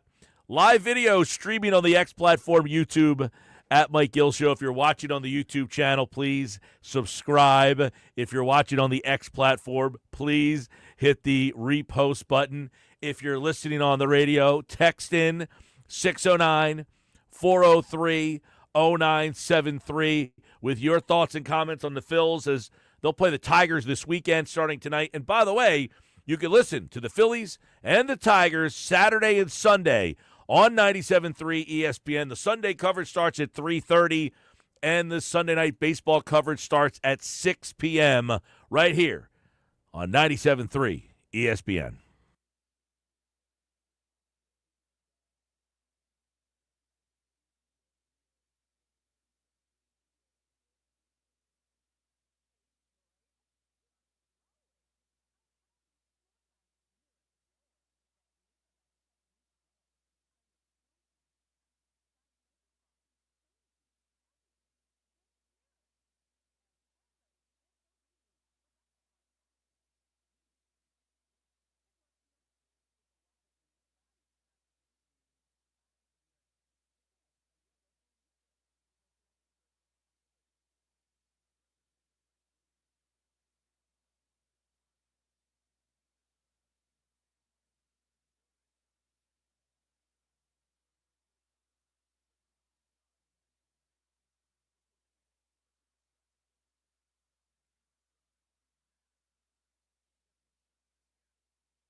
All right, 3:30 Sports Bash Live, 97.3 ESPN. This hour of the Sports Bash, it's brought to you by Broadlee's Plumbing, Heating, and Air Conditioning, your trusted source for heating, plumbing, service, and installation for generations. Call 609-390-3907, online, broadlees.net. Time for the Friday Five, my 5 favorite NFL games for Week 12. We are at Week 12. Only 5 weeks left to go before the kickoff of the regular season of the NFL. Bobby in Wildwood, why do the Phils always get artificial sweeteners instead of real sugar? You know, Bobby, I don't like real sugar. I actually go sweet and low, so take that for what it's worth. Listen, I'm a sweet and low guy. My coffee, that's a conversation for another day. my coffee, I go 2 sweet and lows. I don't like sugar. That's So in reality, a loaded one there. Phillies probably did a good job. If you're me, if you're Bobby, not so good. I think the Phillies upgraded. Did they upgrade to epic proportions? No, they did not. But The Phillies got a new car. The new car is great on gas mileage. It's got a 5-star safety rating, but it's got no other perks. And got the low model. What's up? Got the low end model. Get the base model. Right. You didn't get Not fully loaded. Not fully loaded. But it's new. But it's new. It's got good new gas car. mileage. Didn't save any money on the insurance policy, but got good gas mileage. Well, I'll tell you, people like new stuff. They love new stuff. Yeah. My friend's wife all the time says, I like new things. The wife's still married. Exactly. I said, don't you take offense to that sometimes? I like new things, and you're still here. You're still here. What are you doing here? Friday 5 here on the Sports Bash Live. These are my 5 favorite football games for Week 12. When Week 12 comes around, we will check back at those 5 football games to see if they are still the best 5 games of that week. So let's bring in this week's edition of the Friday 5 right here on the Sports Bash Live on 97.3 ESPN. You know, it's not a great schedule. You say that every week. I'm not wrong, though. It's, you know, what I'm finding out is it is very diluted where you got all these buys and stuff. It's a little diluted. I'll give you that. I just tend to look at football because I love football so much that, to me, unless it's like the 2 worst teams in the NFL, most of the time I'm interested no matter what. Well, I mean, sometimes, though, you get a good playoff team against a team that's not really supposed to be all that good. So let's see what we got for Week 12 in the NFL. This is this week's Friday 5. All right, here we go. My Friday 5. Number 5, Minnesota Green Bay. Now, I think Green Bay got a good shot to be pretty good. Minnesota's a wild card here because of the quarterback situation, but Minnesota did win 14 games last year. Both these teams went to the playoffs by Week 12. Could this game, though, be, replaced if Minnesota doesn't hold up their end of the bargain? That would be my question here, but right now it's in my mix, number 5. By the way, it's a 1 o'clock game. So if it's not a good game by Week 12, it'll stay at 1 o'clock. But if that's a good game, that might get flexed. Yeah, because right now, Philly-Dallas is the Fox 425 game. But the Sunday night game is Tampa versus the Rams. That's a good game. But Tampa's one injury away from it not being a good game. So you do a good job of, spoiling some of my games on this list. Tampa and the Rams may be on my list. Giants-Lions is number 4 on the list. That's how bad this week's schedule is. I'm intrigued by the Giants' defense enough. Can they give the Lions a little bit of a fit here? At 12 weeks into the season, the Giants could be one of those teams you end up not wanting to play later on in the year. By the way, Lions lack depth, as you saw last night, if you watched the Hall of Fame game. Did you watch any of the Hall of Fame game? I did. I saw about 8 plays. I think it was obvious that the Lions do not have the roster depth that the Chargers do. Well, Trey Lance was an all-pro last night. He was.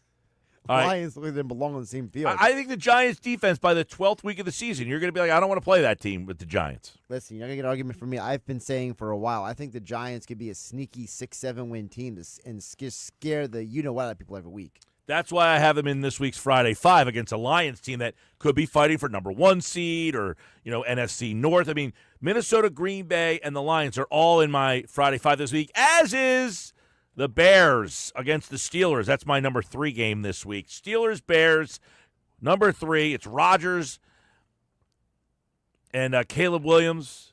I mean, the Bears are one of those teams. Like they're like kind of feast or famine. Like the Vikings. The quarterback situation is going to be big there, but they have a new coach with the quarterback, so I think the Bears could be in play by Week 12. The Steelers, Aaron Rodgers, I don't know what to expect with that team. A lot of people think that team, they went out and got a lot of veteran players. They went out and added DK Metcalf. So that game should be – when is that game? That's currently at 1 o'clock CBS. Okay. Interesting. I don't think you said my number 1 game this week, by the way, is Tampa and the Rams. You're talking about that game getting flexed. It's the best game on the schedule. There's no way that game's getting flexed. I'm telling you, if they had the wrong injury, one of those that's could any be team. sideways. Any team has the – I could say, hey, if Buffalo loses Josh Allen, do you want them on? They're going to get flexed. Right. Yeah. So your point seemed like originally you were knocking that game, and now you're saying, well, if there's an injury. No. By the way, my number 2 game, Buffalo-Houston, Thursday night football. It's a good Thursday night football game. It can be flexed. By Week 12, I think you can flex the Thursday night game. Can you? I didn't know. I thought it was. I forget when it starts. I thought it was right around Week 12. Whenever you can start flexing the Thursday night game. I'm not 100% sure, but I thought it was right around Week 12 that you could start flexing the Thursday night game. But you're not believe me, Amazon Prime is not getting rid of a Buffalo-Houston game with this schedule this week. There's no way they're like, you know what we'll do? We'll take Giants-Lions, unless the Giants really surprise. But the schedule has a lot of teams that are just not matched up very well. You can flex that game. You are correct. Yeah, so Buffalo-Houston. But you need 21-day notice. That's a tough one. That's a tough spot to be in. Yeah, by November 20th, you can start. We're all the way into almost December now. Crazy. We've been doing this for 12 weeks, the Friday can't wait 5. for this. Believe that? We've been doing the Friday 5 for 12 weeks now. So Buffalo-Houston is in my 5. Tampa and the Rams is in my 5. That's the Sunday night game. I don't think either one of those games is getting flexed. Steelers-Bears, Giants-Lions, Minnesota, Green Bay. Is there any game that I did not include that you would substitute? Well, I think The Monday night game is Carolina, San Francisco. I was not going there, actually. I'm saying, so you're looking at the primetime games. Didn't even make my list. The 4:25 game is Philadelphia, Dallas, which obviously we're not including Eagles games. Washington, the Chargers, Denver, and Miami all have byes. That's 3 playoff teams this week that have byes. Yeah, so the game I was looking at, if you were going to sub someone in, would have been Seattle at Tennessee, because I think Tennessee, at least for me, they fit into that category with Minnesota, where it's like, is the quarterback going to be good enough to make that team good? Because remember, Tennessee added all those pieces last year, and then the Mayo man, Will Levis, just completely imploded their season. So they had to draft Cam Ward.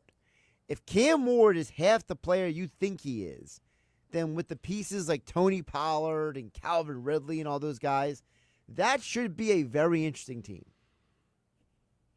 Line on that game, by the way, is minus 1.5. Seattle's a road favorite in that game, so it kind of tells you what you need to know there. New England, Cincinnati. If New England, a lot of buzz about them, but I don't know if they're actually going to be any good. That game might intrigue me. I mean, which team do you think could have a better year, the Patriots or the Titans? Actually, New England. I think Tennessee stinks. Wow, you're just totally sold. Yeah, last year they went and got all these older guys, Pollard. They were veteran guys, not old guys. And they stunk. Yeah, because not a big Cam Ward guy either. Ooh. Yeah. So does Brian Callahan get fired at the end of the year? Probably. Not a big Brian Callahan guy. I just think that Tennessee team's is a meh all over the place. Defense, not good. The other game, Jets-Baltimore, if Fields is any decent. I mean, the Jets could be halfway decent if Fields is any good, right? Hey, listen, man. Maybe the Jets need a clean house of all the old Joe Douglas guys. The roster was pretty good. I don't know what the heck has happened to that team. Their coaching. defense, complete disaster. Not good coaching. Indianapolis, Kansas City is on the schedule that week. Whatever the line for Kansas City is, just take it now. So the games I did not include: New England, Cincinnati, Seattle, Tennessee, Indianapolis, Kansas City, New York Jets, Baltimore, Cleveland, Vegas, Jacksonville, Arizona, Atlanta, New Orleans, and Carolina, San Francisco. They did not make my Friday five. The 49ers are a donkey punch, the Panthers, on Monday Night Football. A lot of people like that Carolina team. Good for them. San Francisco's favored by 7 right now. I feel about Carolina the way you feel about Tennessee, Mike. Baltimore is the biggest favorite of the week. Really? Minus 11.5. Oh, boy, I might have to take Jets on that line then. There I you don't go. know if they win by more than 10, do the Ravens. That's our Friday 5. As always on a Friday, we'll do it again and revisit it week 12 of the NFL season. Speaking of the NFL, Micah Parsons says in a social media post that he no longer wants to be a part of the Dallas Cowboys. He essentially is saying, I have tried everything and I want to be traded. At least 3 teammates, Trevon Diggs, DeMarvion Overshawn, and Janaea Thomas, have changed their avatars to include a picture of Micah Parsons. They are all kind of now solidarity with the linebacker. This is the problem with Jerry Jones. Jerry Jones, he plays around with his food. He doesn't actually eat it. And then the food gets cold. And then nobody else wants to eat it because you let your food get cold. Like You Jerry, can always heat it up. well, he won't do that because Jerry will just leave the room. He'll just leave his food out there that get rotted overnight. Jerry Jones, as I said last week, is a carnival barker. Well, he's a bad carnival barker right now. The whole organization. This has been their problem for years. Their whole organization is a complete disaster, and it's why they, you wonder how they won when he first got there. They were so good. We know how they won because Jimmy Johnson was running the show. And when Jimmy got too much credit, Jerry kicked him out. It's crazy. It's crazy. It's crazy. This is crazy. This is crazy. All right, Sports Bash Live, 97.3 ESPN. That's our Friday 5. Yeah, so Terry McLaurin has requested to be traded from the Commanders, and Micah Parsons has requested to be traded from the Cowboys. How's your Saturday going in the Friday going in the NFC East? It's a happy hour Friday. I got some picks for the people out there, by the way. I was going to say, the Cowboy fans and the Commander fans desperately need some Happy Hour Friday recommendations. I have some Happy Hour Friday recommendations. Somebody watching on the YouTube channel had said, no more Happy Hour Friday? Of course there's Happy Hour Friday. Here we go. I got a couple picks for you. I'll give you some throughout the show. I didn't forget you. Cloudy and cumbersome. A little cloudy and cumbersome. Sounds like the way that the Dallas Cowboys run their team. Good one. You can get that at a couple different places. I actually got it over at the Tuckahoe Inn. I was at the Tuckahoe Inn the other day. Nice. They offer Cloudy and Cumbersome from Levante Brewing. Go check that out. Not Levante I told David. you, no. The Seed, East of the Sun. Oh, man, delicious. The Seed, East of the Sun. I gave that a 4.5, by the way. Wow. I also had the Seed Little Place. Very, very, very good if you can get your hands on any of those. And Obscura Brewing has a beer called Fractured Light down there Yes. at Obscura Brewing that I tried a couple weeks ago, and I don't think I mentioned it. It's on my list here. I've had that Fractured Light. It is good. It is very I good. like that one. Buna Connection has a beer called the Back Roads. Check it out. It's worth the drive if you're not familiar with Buna Connection. I thought it was a great spot. I really liked the Back Roads. Check that out. And I'll give you. I have Country Road stuck in my head now. No, that's a great song to always have stuck in your head. The last one that I will give you in this little segment here, and I'll recap these later on in the show for the people out there. Snouts and Stouts. I had a beer called Alfie's IPA. If you want to go check out that place out in Hamilton, that was my spot there. Alfie's IPA. There's some Happy Hour Friday picks for all the Cowboys and Commanders fans who might need some help this week. When we come back, more respect for who? It's our unsportsmanlike moment of the day. Next.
This is somebody that the organization was on the fence on before last season. So I'm not going to sit here and crown Nick Sirianni because they went on a magic carpet ride run. I'm not going to do it. Listen, everybody wanted to line up and crown Doug Peterson. They ran his ass out of town a few years after he won the chip. And that was the Eagles' first Super Bowl title. Conversely, what Matt LaFleur has done, what I've seen in Green Bay, transitioning from a legendary quarterback in Aaron Rodgers to Jordan Love and keeping that succession of 30-plus years outstanding quarterback play going in Green Bay is impressive. So, yeah, I got a bank full of respect for Matt LaFleur in terms of his program building. Chris Canty on Unsportsmanlike, weekday mornings, 6 a.m. on 97.3 ESPN. It's our Unsportsmanlike moment of the day. Canty, I got you last Friday. I'm going to get you again. The disrespect is disrespectful. You just mentioned that you have a bank full of respect for Matt LaFleur because of what he's done changing quarterbacks and keeping that organization afloat. Hello? The Philadelphia Eagles had Carson Wentz. It was a disaster. The whole situation, it fell right down into their face. They won a Super Bowl with the backup quarterback and then had to bring Wentz back. And even after they brought him back, they had to make the decision to move on from him and then handed that over to a new coach in the process. What Nick Sirianni has done trumps LaFleur, who, by the way, no one's saying stinks. No one's saying he's not a good coach. But you know what happened? Sirianni played LaFleur twice last year. Not once, twice. They went on a neutral field. Sirianni won. They went on a playoff game, and Sirianni won. At some point, Chris Canty, you are going to have to come to terms with this guy that you don't have a lot of respect for. Is pretty damn good. You talked about changing from a star quarterback and keeping the organization moving forward. See what's going on in Dallas right now? You ever see that happen in Philadelphia? Now, you might not give Nick Sirianni a lot of credit for that, but he has a lot to do with why the Philadelphia Eagles don't have the situation that's going on in Dallas, what's going on in Washington, because the players like to play for Nick Sirianni. Nick Sirianni has taken this organization, which was well run by Jeffrey Lurie, Howie Roseman, and he has put the culture on another level. One of the problems with Doug Peterson was he won the Super Bowl and didn't have enough energy to keep the culture going. Sirianni has got the team to a Super Bowl. Then the team was 10-1. Then they fell apart, and he didn't allow them to fall apart again. He picked them up to the level of Super Bowl champions. Listen, I'm not being disrespectful to Matt LaFleur. The Green Bay Packers, up to this point, in the Sirianni era, are not better than the Eagles. They're simply not. They've had their opportunities to be better than the Eagles. They haven't been able to beat them. They had a chance to beat them in Brazil. They lost. They had a chance to beat them in the playoffs. They lost. I can have respect for Matt LaFleur, but to have more respect for Matt LaFleur than the Super Bowl winning coach? Come on, Canty. I love you, man. But as I said, I saw you at Radio Row in New Orleans. When I see you in San Francisco, I got to call you out, my friend. I got to call you out. To me, the biggest problem with Canty and his anti-Sirianni tilt that he's had is I wouldn't mind if he said a lot of other coaches he would pick. Like we had this conversation last week about him where he says there's more than 10 coaches better than Sirianni. The problem with Canty is that you're picking coaches whose resumes are not as good. You can't do that. You can't tell me that a Honda Civic is better than a Porsche. Never. You can't. Just maybe more reliable. Maybe more reliable. But not a better vehicle.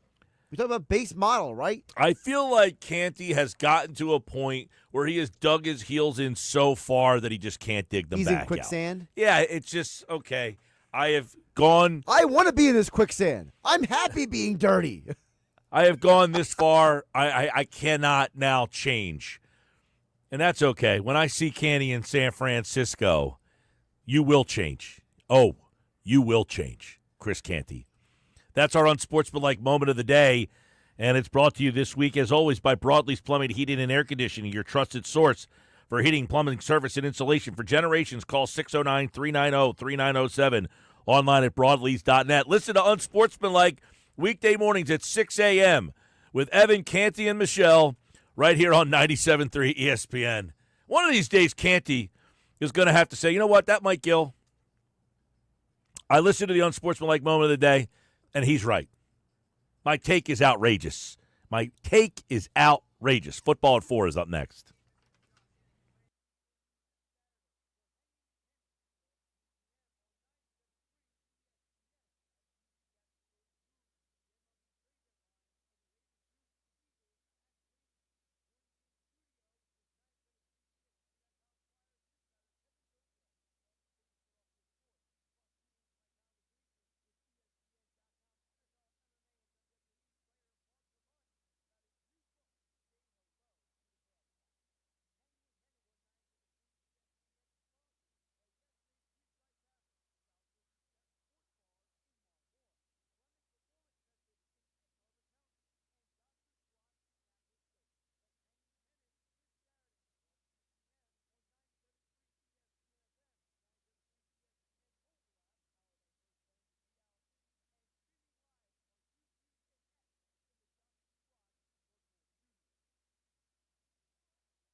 Football at 4 is powered by the Inside the Birds podcast. It's brought to you by Bet365. Whatever the sport, whatever the moment, it's never ordinary at Bet365. You can listen to the Inside the Birds podcast via all podcasting platforms.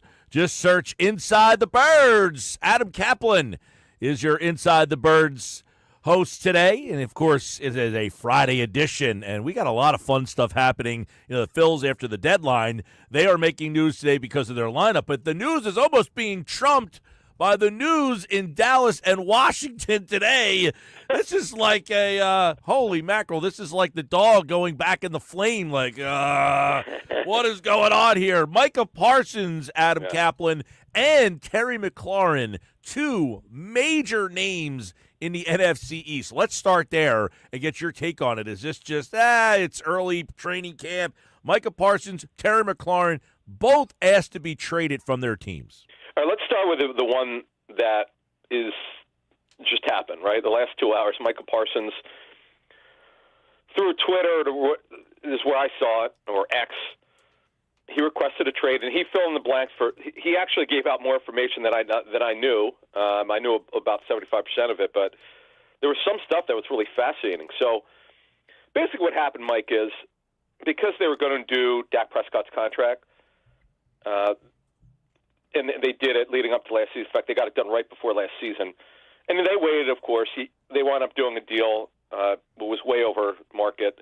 $60 million a year. So that was their big deal. They did some others, by the way.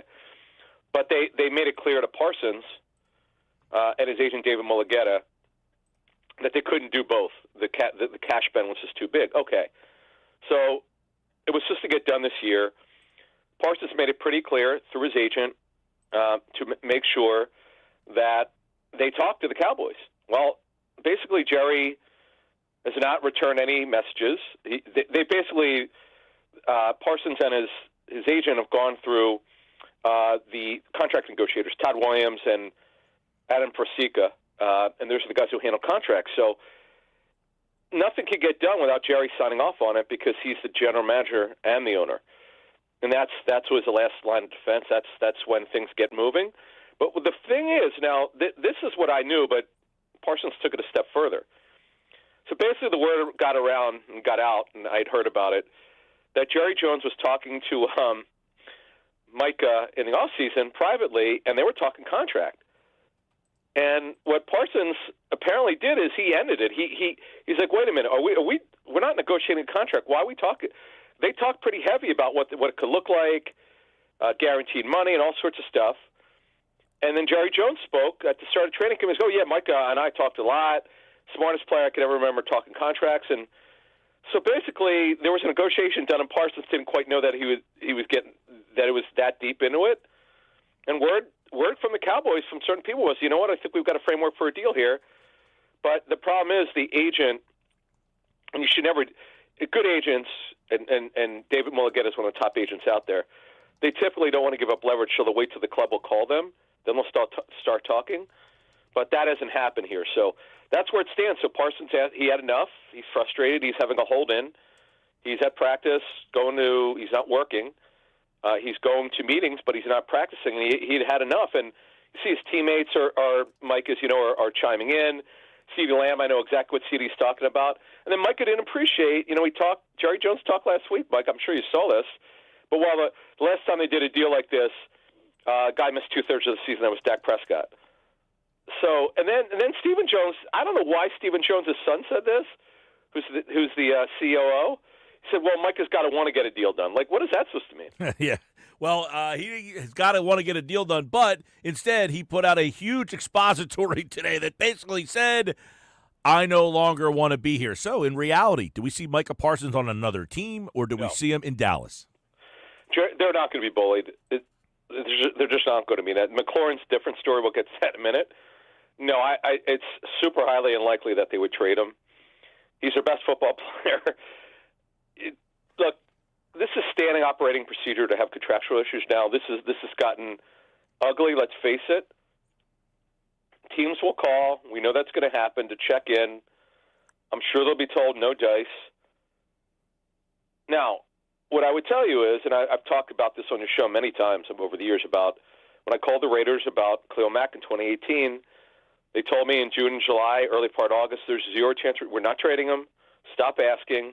All you reporters are calling. He's not being traded. John Gruden basically commandeered personnel control from Reggie McKenzie. He told McKenzie, I don't have the date of it, I think it was late August, you know what, he's not going to report, let's trade Khalil Mack. And Reggie actually went on the record saying he reluctantly did it. He didn't want to do it. Now, if Jerry Jones, if it got super ugly, maybe they take calls, maybe they listen, but right now it's highly unlikely. I've used this phrase for 8 years on Inside the Birds and never say never, but the reason why I came up with that is because, with Howie especially, we went through the Darius Slay situation when they told him earlier in the day 3 years ago, okay, we're cutting you. 3 hours later, they did an extension with more guaranteed money. So I've learned my lesson. You could be told it's not going to happen. Don't worry about it. And then something could change. I just don't see any way they would do that with their best football player, who, by the way, is done everything they've asked. From everything I know, everything that Parsons said is true in terms of handling it the right way. Didn't cause us distraction. Now he shouldn't have to practice. Like, he should do a hold-in because, Mike, he's with the $40 million a year deals getting done.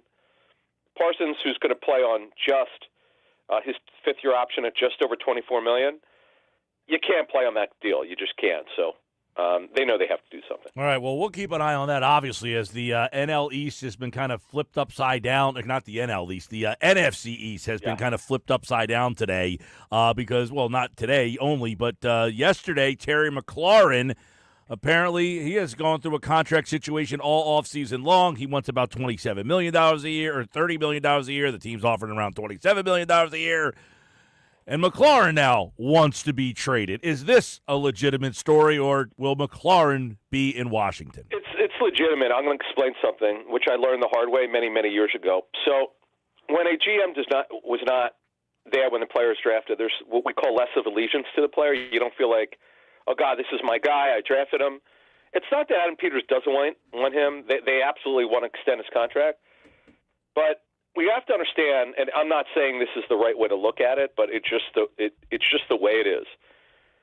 Terry McLaurin turns 30 in April, okay? So he's 29 he's 29 right now.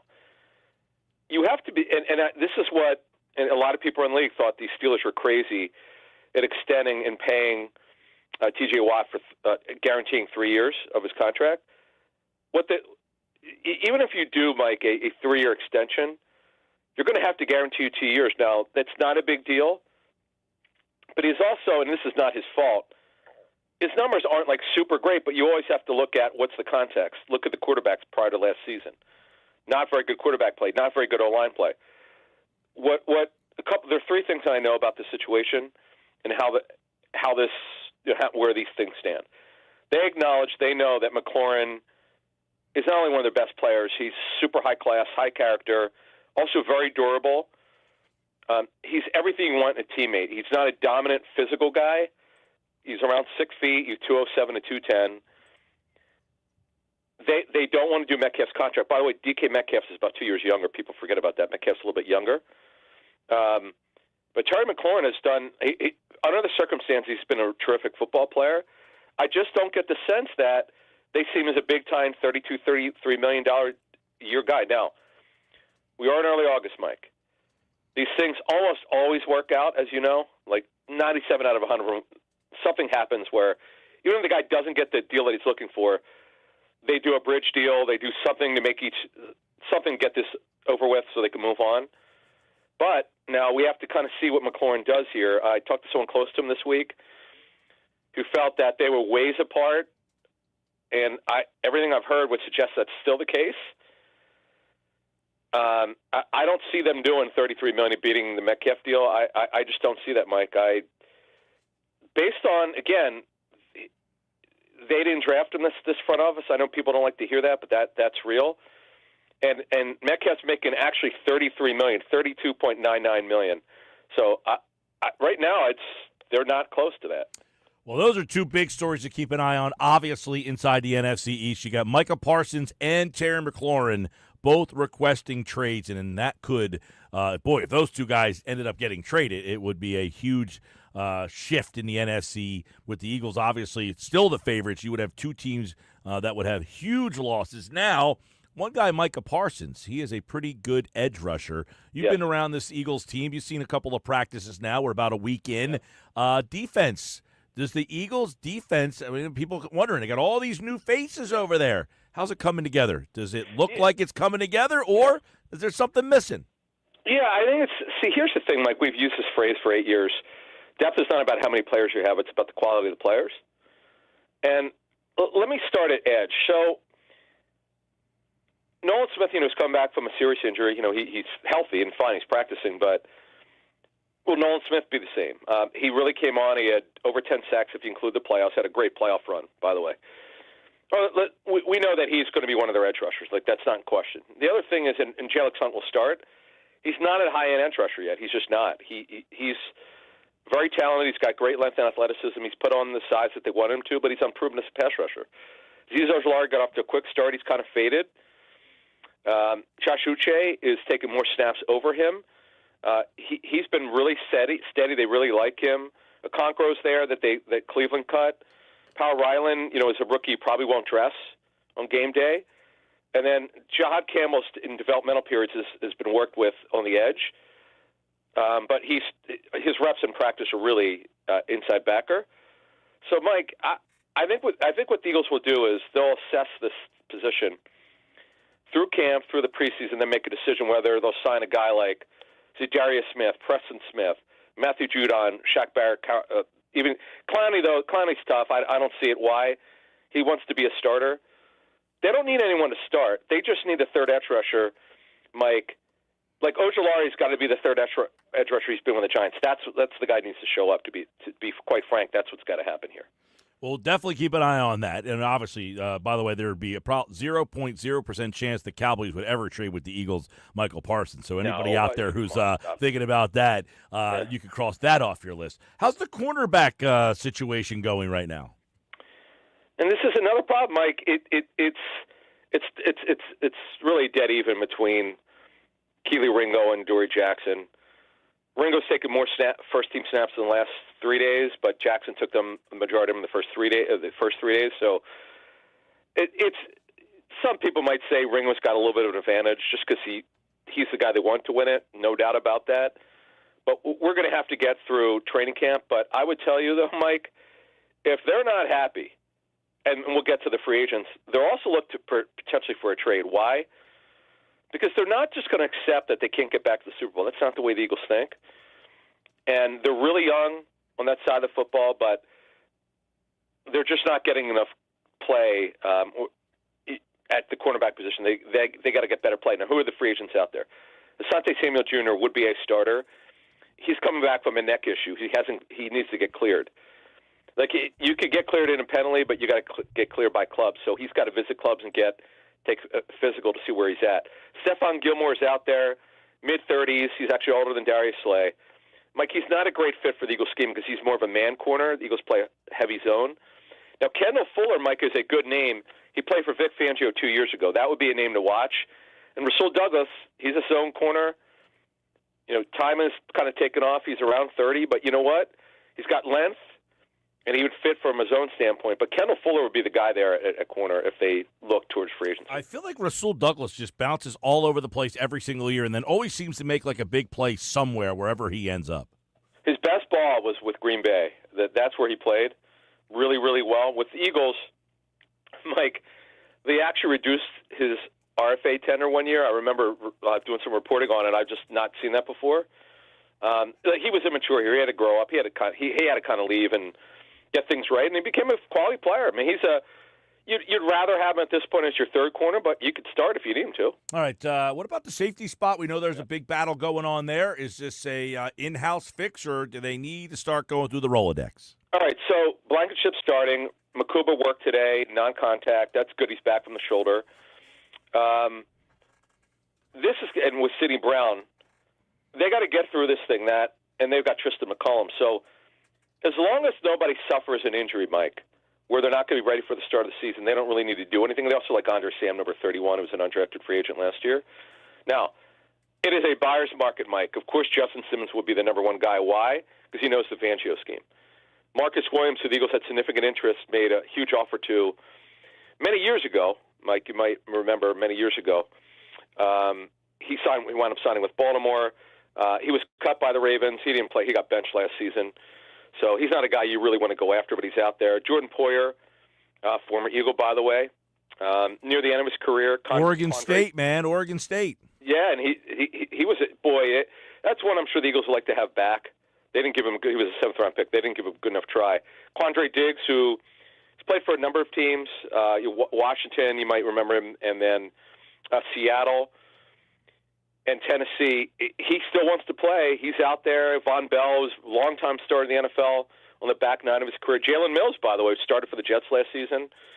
Marcus May, who's had a number of injuries, former starter for the Saints, and Shashawn Gibson's near the end of his career. So it's a buyer's market. The Eagles don't need to do anything now, but they have to make sure that they're happy with Makuba or Sidney Brown, and then they'll be fine. If not, that's the list of free agents. Does this feel like that Simmons has just been kind of sitting and waiting around in the event that the Eagles got a chance to evaluate, they call him? Does it feel like that, or because does he have no interest from any other team? No, it's simple. Not a lot of safeties have signed the first 2 weeks of training camp, very few signed, and it's over-glutted. And he's a system fit. No, the Eagles are. I don't know. I don't feel like Simmons is waiting. I don't get that sense. I'm sure his agent Todd Francis has talked to the Eagles about it, but the Eagles really want Makuba or Brown to step up here and seize the job. Sidney Brown's got a ton of reps, by the way, with the ones. Part of it's because Makuba is a rookie and then got hurt, and Sidney now knows the scheme. And last summer he didn't practice, so now he's ready to roll. He's healthy. They played him at safety. He's played a little nickel in training camp. So let's see what happens. I don't know that he's a great fit for this scheme because they really need a coverage safety, but he is getting better. All right, there's football at 4 today from Adam Caplan. By the way, it's alumni weekend. Is there a certain Philly alumni that you would be excited to bump into at Citizens Bank Park if you were going to a game? You should see this list. There's like 60 names on this list, by the way. Is one of my favorite Phillies is So Taguchi on the list. He is not on the list. No So Taguchi. Oh, that's a good pull. That's a good pull by you, though. Dude, Moshe and I have we love the obscure. Like Rod Booker's one of my favorites. Rod Booker, there's a good one. Who couldn't hit his weight. See, I'm old enough to remember. You and I talked about Larry McWilliams, a couple months ago. I couldn't believe you got that one because he had remember the funny delivery? Yeah, of course. But I'll say this much. I forgot how great J-Roll was. J-Roll, and then I totally forgot he had the most hits in Phillies history, right over Mike Schmidt. Mm-hmm. Yeah, he got that late in his career. He ended up passing him. I forgot how great of a leadoff hitter he was. And the 1 year, what did he have, like 25 triples or something? 1 year was crazy. Boy, Rollins, the year he won the MVP. Yeah. He was unbelievable, yeah. He's not, to me, he's obviously going to the Phillies Hall of Fame, but he's not in, I don't think he'll be MLB, be in a Pro Baseball Hall of Fame, but what a great Philly, great dude. And I honestly, no, my Schmitty was right up there for me. See, I'm old enough to remember Gary Maddox and certain Phillies. You're growing up. That's a tough one. But I'll tell you what, though, my favorite Phillies moment, well, two of them. 1980, Tug McGraw, obviously closing out the game against the Royals. But the Brad Lidge, was it, if you add the playoffs, was it 47 for 47? 48 for 48. 48 for 48. I've never seen anything like that in my life. I mean, Tug, by the way, was incredible in 1980. Incredible. I don't have the numbers in front of me. I know he was dominant, but what Brad Lidge did, I don't think it could be done again. I can't see anyone going perfect. That's crazy. It's Alumni Weekend. By the way, there's a list of over 50 legends, quote-unquote legends, I guess, if you will, that will be there. And the whole list, we'll read it off here in just a minute. But, we had a lot of fun with this. Steve Jeltz, by the way, will be on. Steve Jeltz, that's another one who, remember he pitch hit? Became a switch hitter. He couldn't hit from either side. Either side, right. Greg Legg was always one of my favorites. L-E-G-G, yes. L-E-G-G, yes. There you go. All right, so those are cool. There's a dude that I don't know why. See, I used to be so obsessed with the Phillies. I used to go to the Reading Phillies games. Do you remember the guy who was supposed to be the next Darren Dalton? Was it Troy Rusk? Was that the guy's name? I don't know why I remember that, but I always remember these obscure Phillies. Don't ask me why. Well, Adam, one of these days we'll just, in the summertime, football at 4, sometimes people, slows down a bit. We're picking back up. Maybe one of those days we'll do an obscure Eagles segment or something. All right, man? We had me, Ruben, Frank, Jeff. We had one the other day, man. Oh yeah. Man, that's a good one. Yeah. All right, well, obviously this time next week we'll be looking back at the Eagles' first preseason game. That's right. They which play is Thursday against the Bengals, huh? That is correct. Thursday night right here on 97.3 ESPN. All right, Adam. Thanks, pal. Thanks. All right, Adam Caplan, everybody. Football at 4, powered by the Inside the Birds podcast. And, of course, you can get the Inside the Birds podcast on all podcasting platforms. Just search Inside the Birds. I'm Mike Gill. Hanging out with you on a Friday. You know what's always interesting about the Friday show? We are generally the last two people in the building, Josh and I. So we have a little fun, and just kind of hang out, talking to you guys out there. But it feels like there's, football's coming, right? Feels like the season is coming around, and we're getting more energy out there with the people. And of course, we're looking forward to another football season. And it all starts coming up on August 11th. The football season's back when the Sports Bash is live at the Sports Book. We'll be at the Fanatics Sportsbook every Monday. It starts August 11th at Ocean Casino Resort in Atlantic City. So don't forget, make an appointment this season to get out there one of those weeks and hang out with us on the Sports Bash Live on 97.3 ESPN. All right, coming up, Knicks Nuggets are on the way, plus Paul Hembo from Get Up. He'll give us his thoughts on the job that Dave Dombrowski did yesterday, and did he do enough, and is it good enough for the Phillies to win a World Series? Hembo never holds back. He joins me at 5 o'clock, and then at 5:30, we're going to get a live report from the ballpark. The Phillies are making arrangements for Johan Duran to throw in the game. They got the video boards. I've seen some video of them telling the fans to get their cell phones out and turn their lights on. They're going to try to do exactly what the Twins. Do you like the fact that they're mimicking the Twins, or do you want them to do their own thing? We'll get into that and more. Sports Bash coming up on 97.3 ESPN.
All right, 4:29 on a Friday. It's Happy Hour Friday, everybody. Hopefully you're enjoying the show. Hopefully you're enjoying the day. We're hanging out with you till 6 o'clock tonight. Phillies Alumni Weekend.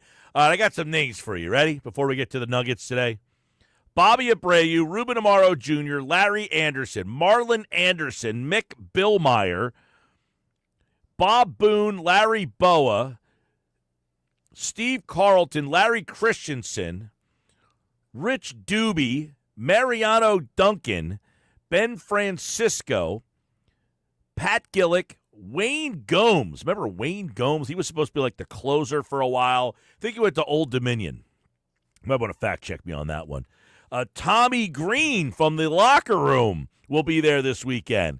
Greg Gross, Cole Hamels, Ryan Howard, Raul Ibanez, Steve Jeltz, Joe Kerrigan, the old pitching coach, John Kruk, Greg Legg, Mark Leiter, Mike Lieberthal, Greg Lazinski, Gary Maddox, Charlie Manuel, Pedro Martinez will be there, Gary Matthews, Jamie Moyer, Dickie Knowles, Ben Revere, Scott Rowland will be in the house this weekend, Jimmy Rollins, Juan Samuel, Mike Schmidt, Kevin Stocker, Jim Tomey, Milt Thompson, Manny Trio, Chase Utley, Shane Victorino, who was actually playing for the Savannah Bananas last weekend, Bobby Wine, and Ed Wade round out the group of alumni that will be at Citizens Bank Park this weekend for Alumni Weekend. And we are all over it right here on the Sports Bashes. The Phillies, by the way, their lineup out today. No Harrison Bader in the lineup. That was kind of the big story early in the show because the Phillies put the lineup out right at the top of the show, Nikki Earnshaw. It's time for you for the Nuggets. They're brought to you by the Hub, gear that works as hard as you do. And we had the lineup early in the show today. Right at the top of the show, the Phillies put the lineup out and disappointed all of our listeners right from Jump Street on a Happy Hour Friday. How can you do that? I know. Listen, it's a Happy Hour Friday, so there is some reason to be, in a good mood today, okay? So I'm going to start with, you just went down the alumni. I mean, what a list. Ben Revere, that's an interesting. Ben Francisco on the list. T.D. Green there as well. By the way, we're going to have Scott Air on the program tomorrow. He's not a part of that list, but OA champ reliever, he's going to be on the locker room tomorrow. So it's going to be a fun alumni weekend overall here on 97.3 at the ballpark. It's going to be fun. Ben Revere, by the way, I've moved this year, so I had to go through some old jerseys, and I got tons of them, right? Jerseys. Found an old Ben Revere in the old box that was a little bit dusty. Found the Ben Revere. That was an obscure one. Maybe not the most obscure, but it was up there for sure. Ben Revere, that's an interesting name. I was shocked to hear that one. Ben Revere, when they pulled that name out, I was like, where did they find Ben Revere? You had a Ben Revere jersey? I mean, what gives on that one? I had the jersey. I was a big jersey guy, so I had the Ben Revere jersey. I also had a Michael Young. That was another one that I found not too long ago. So, yeah, I've been going through them the past couple of weeks, just going through old boxes of old jerseys and jerseys, and there's about 4 of them. So I haven't gotten all the way through, but, yes, I do have a Ben Revere. I mean, it's just nice. You can't get crazier than that.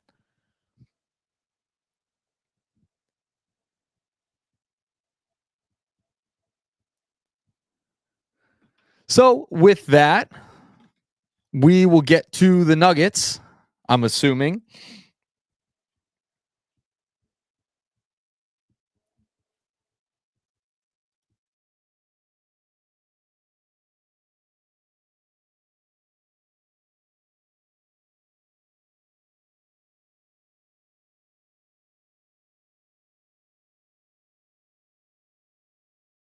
Rojas. You can add them all to the list of light-hitting outfielders. All right, Sports Pass Live, 97.3 ESPN. All right, so we'll get the Nuggets continuing here on the Sports Pass. We kind of got disconnected there. Jump back in there. We'll tell him, jump back in. He's saying, what the heck happened? What do you mean what happened? Then we got disconnected. Modern technology. What do you think happened there? I mean, you're smart enough to realize that. Nuggets, you're the one who puts this whole operation together. I mean, all right. So he talked about alumni weekend. We just talked about all the names that are going to be there for alumni weekend. And I said, Nuggets, what do you mean what happened? Obviously, we had a technical situation. What do you mean what happened? You're smart enough to realize that. Yeah, I totally lost you. Just totally lost you. Yeah, I don't know what accidentally X'd out of the tile. I have 50 million tiles open here, and I just hit X by accident. Oh, it's great. It's all good. All good. Let's get into the Nuggets. I'm going to get a little more upset now. Kepler and Bader. I mean, you mentioned it at the top of the Nuggets, right? That Kepler is in the lineup tonight. It dropped around 2 o'clock today.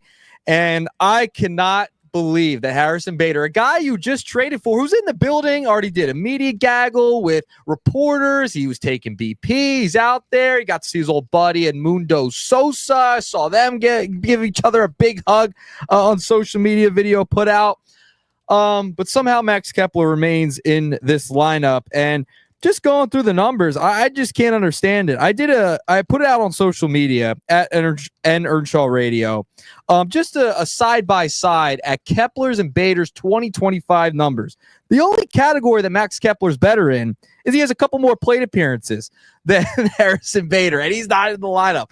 So they talk about it today, how they're going to go about platooning the center field position and the left field position. And I want to play a clip from Rob Thompson as to how this is all going to shake out today and over the next couple of days and weeks and months. Take a listen to Rob Thompson. There's a lot of frustration in the fan base with Kepler. Like, why are you guys continuing to give him opportunities at this point? Swinging the bat good now.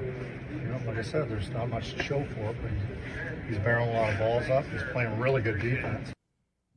Okay. So that's his reasoning for playing Max Kepler. He's hit a couple of balls hard as of late. And our old friend Frank Close put out his numbers. He's batting under 200 over his last 15 games. It's not like Max Kepler has been swinging the bat amazing as of late. You just trade for Bader. He's not in the lineup. You also have the Mets, who just traded for Cedric Mullins. He's not in the lineup today. So I was like, oh, I guess, these teams are just going a little soft on us. They want to get him acclimated, etc. No, Cedric Mullins isn't even at the ballpark yet for the Mets. Bader's here. He's ready to play. You traded for him. He's your best statistical outfielder as of right now. Why is he not in the lineup? I can't understand it for the life of me, Mike. It should be Marsh and Bader today. No other questions. I was pretty perplexed. I was pretty shocked myself. I definitely thought for sure that he would be in the lineup today and that Kepler would actually be gone. I'm surprised that Kepler is still even here, but they decided that now I thought they would DFA Kepler. Instead, they optioned Rojas to the minor leagues. And I would imagine this will be a one-day thing. As we had Dave Gallagher on earlier, and he talked about a lot of times, hey, when a guy gets traded that first day, there's a little bit of like getting yourself comfortable, all that stuff. I'm not buying that all that much because, listen, if you were Bryce Harper and you got traded, you'd be playing the first day.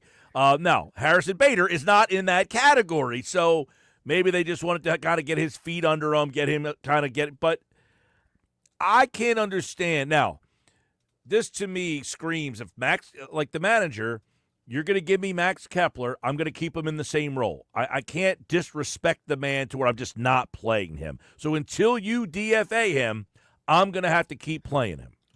Yeah, it's amazing. It's amazing because you trade for a guy. I mean, the acclimation thing, all right, fine. But they even said, they talked about they're going to platoon left field and center field. Marsh and Bader in center. Left is going to be Kemp and Kepler.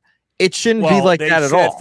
They said for the next week because there's a back and forth lefty-righty every single day, and then they would reassess it. The problem is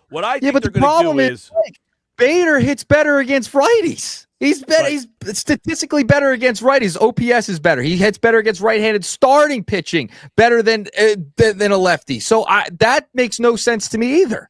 Well, listen, again, if you're going to give me Max Kepler, in other words, Dave Dombrowski's not willing to get rid of him, then I got to keep using him. So I'm going to have to keep using him in this role. I can't have him just sitting there rotting away on the bench and offering nothing. So we have back and forth every day, righty, lefty for the next week. And then they'll reassess is what they said today. In other words, Kepler, we're giving you a week to get a fire under your ass. Otherwise, you're now gone. I think I would be shocked if Max Kepler was still on this team in the month of September. I'm still shocked it's August 1st and he's still here. I am very shocked about that, too. Listen, I was wrong. I said what will happen is if Crawford doesn't get traded, he would be up here day one. Now, I wasn't aware of the whole rookie qualification thing. So apparently August 15th is the day that if you come on the roster after August 15th, he could still qualify as a rookie next year. And some people would say, why does that matter? Well, that means they don't have to pay him the service time. So it gives the Phillies another year of control of Justin Crawford. So I think that, sadly, they are playing some politics here. They are saying, we don't want to lose this guy service time, so we will hold off on bringing him up, and we think we're going to be okay without him for that much longer. We've made it this far without him. We can go a little bit longer. Now, if the team was 5 games out and they needed to get something, I think they might have changed their tune on that. But they're half a game out of first place. They're saying we don't really need to do it. Yeah, I mean, if I'm the Phillies, the Justin Crawford service time manipulation that they're playing, that game right now, August 15th is the date. I get that. That's fine. But you have other guys on this roster too in the outfield, which is what I'm kind of stunned about, right? Like you trade for Bader, Kepler's still here. You have Marsh who's hitting the baseball well. The ideal I think lineup would be Bader in center. You should play him every day. And Dombrowski during that press conference last night following the trade deadline wouldn't commit to him being an everyday guy, just said he would play a lot. Left field, the thing that would make the most sense if they're not going to call up Crawford yet, they're going to wait till the 15th or even later than that, would be, I think, Marsh in left, platooning with Kemp, and Bader in center field. Have him play every day. You don't need to platoon him. There's no reason for it. I understand they're going to be stubborn with Kepler because they paid the guy $10 million and he hasn't panned out. It's been, in a sense, similar to the Whit Merrifield operation. So I understand where they're coming from. They got rid of Whit Merrifield really quick. Kepler, for some reason, they are sticking with him. They think he brings a little bit of power, but the numbers compared to Bader just aren't even close. Listen, Kepler will be gone. I can tell everybody that. Kepler will not be on the playoff roster. And if I'm wrong about that, I will certainly say I'm wrong again. I was wrong about Kepler not being here on August 1st, but I can't imagine that I'd be wrong about Kepler being here on the playoff team. He just adds nothing right now. Now, they're giving him a week here to kind of, and they said, we'll reassess. I think Dombrowski said something about we'll reassess, or Thompson said something about we'll reassess. But Dombrowski talked about yesterday that Justin Crawford is ready to play at the big league level. And that tells you all you kind of need to know is they know that he's ready to go. And some people say, well, your outfield's horrible. They're in first place. I mean, they're saying we can hold him off. If they were not in first place, I think that would be different. Because Josh said earlier, well, what's more important, winning or this guy's service time? The service time to them is more important right now because they're in first place. If they were 5, 6, 7 games out of this and it was like, oh, crap, we need better production, I think they would have made a move. Yeah, it's stunning. It's stunning that Kepler's still here. Listen, I think you'll be right. I think he will not be here in the next week or two. But it's just like you trade for a guy, you should play him. Just play him. I mean, he's got the better numbers. He's statistically a better outfielder than anyone on this roster as of right now. And he's a good glove. I mean, he's a good glove out there. So, I mean, not to say that Kepler's a bad glove, but man, it's time to move on. All right, let's move along. Nugget number 2. One addition to that, too, is I definitely think that you'll see, at some point you will, and this is going to be interesting. What happens when Justin Crawford gets called up? He plays center field every day because we're clear about that he needs to play a lot. He can't be a platoon player, so they want him to play every day. He would play center field. Marsh and Bader would then become the platoon in left field, and I think that's what you'll end up seeing at some point in the near future. Yep, which is the most ideal scenario when they call up Crawford. It'll be after that August 15th day. I don't look at the regular, like if we've learned anything from from 2022, 2023, 2024, is that the playoffs are night and day different than the regular season, the way they manage games, the way they do everything. So anybody who criticizes the manager or gets crazy about their lineups or anything like that, in the regular season, you are well within your rights to be mad about it in the regular season. Yep. But then go watch a playoff game, and it is a totally, totally different game. And the Phillies have left off guys. Taijuan Walker was not on the roster last year. They left him off the roster. And I think if it came down to it, when push comes to shove, Max Kepler, they know, is not helping this team out in the playoffs, and he would not be on the playoff roster. Nope. I hope you're right. We'll see. There's going to be a lot of juggling in center and left field over the next couple of weeks, to say the least. All right, moving along, nugget number 2. We're going to stick with trade deadline. Bob Nightingale is on foul territory today. Wow. This was a nugget that I thought was fascinating regarding Luis Robert Jr., what the White Sox are doing, because nobody knows what the White Sox are doing. No one can understand why they're keeping him around. They're going to have to pay him $20 million. Take a listen to the new reporting onto what the Phillies and how they were interested in Robert or not so much interested. Take a listen to Nightingale. I mean, they were begging the Philadelphia Phillies to trade him and trade to him, and the Phillies had no interest. I mean, everybody sees the same thing. The guy rarely plays. I don't care how much talent you have. Anthony Rendon's got talent too. So there you have Nightingale with a new report saying that they were begging, the White Sox were begging the Phillies to trade for him at this point. That's kind of crazy to me. The sense that, because a lot of people in this area wanted Robert Jr., have wanted him for years. He's been the name that comes up every single year. So what, are we going to see him again? Right now, would you feel better right now if Luis Robert Jr. was here or Harrison Bader?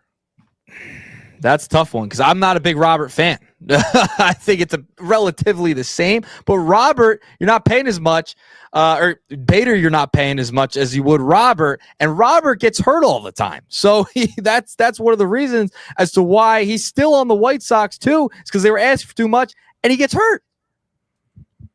Gets hurt. Yes, he's been an injury problem. That has definitely been the case with him. He is not, as we talked about, Josh said, he gets hurt all the time. I said, well, he's not hurt right now. I mean, he's not hurt right now. Anybody can get hurt at any single time. He is healthy as we speak. So a healthy Luis Robert or Harrison Bader. I would imagine if Luis Robert was here tonight, he'd probably be in the lineup. Yeah, I would assume he'd be starting tonight. I guess they just view Bader as a strict platoon. I know they said they're going to play him a lot, but he's going to be platooning. They weren't really all that clear on that yesterday. That was Dave Dombrowski kind of like tiptoeing around it, like, we're not really sure. We like him in left, we like him in center. We don't really know what we think of him, and I think that was their way of saying, look, we got Kepler here for another 2 weeks. We'll figure this out in a couple of weeks. Yeah, I think they're just going to try and figure everything out. Once that deadline hits for Crawford, it'll be fascinating. But let's move along. Nugget number 3, running out of time here. I do want to talk about Joan Duran's number. All right, so this was a fascinating story. Rob Thompson had to give up his number, or he willingly gave it up, I should say, to Duran, jumped on a phone call with him, and gave him number 59. So you saw, if you were on social media, that the Philadelphia Phillies were working on his graphics and his entrance, etc. He did get his number. Rob Thompson will move to number 49, and Duran will get number 59 as the Phillies closer. So they got everything ready for him. They rolled out the red carpet, to say the least. He gets the number, and they have the whole entire entrance seemingly ready to go for tonight in case they need it, Mike.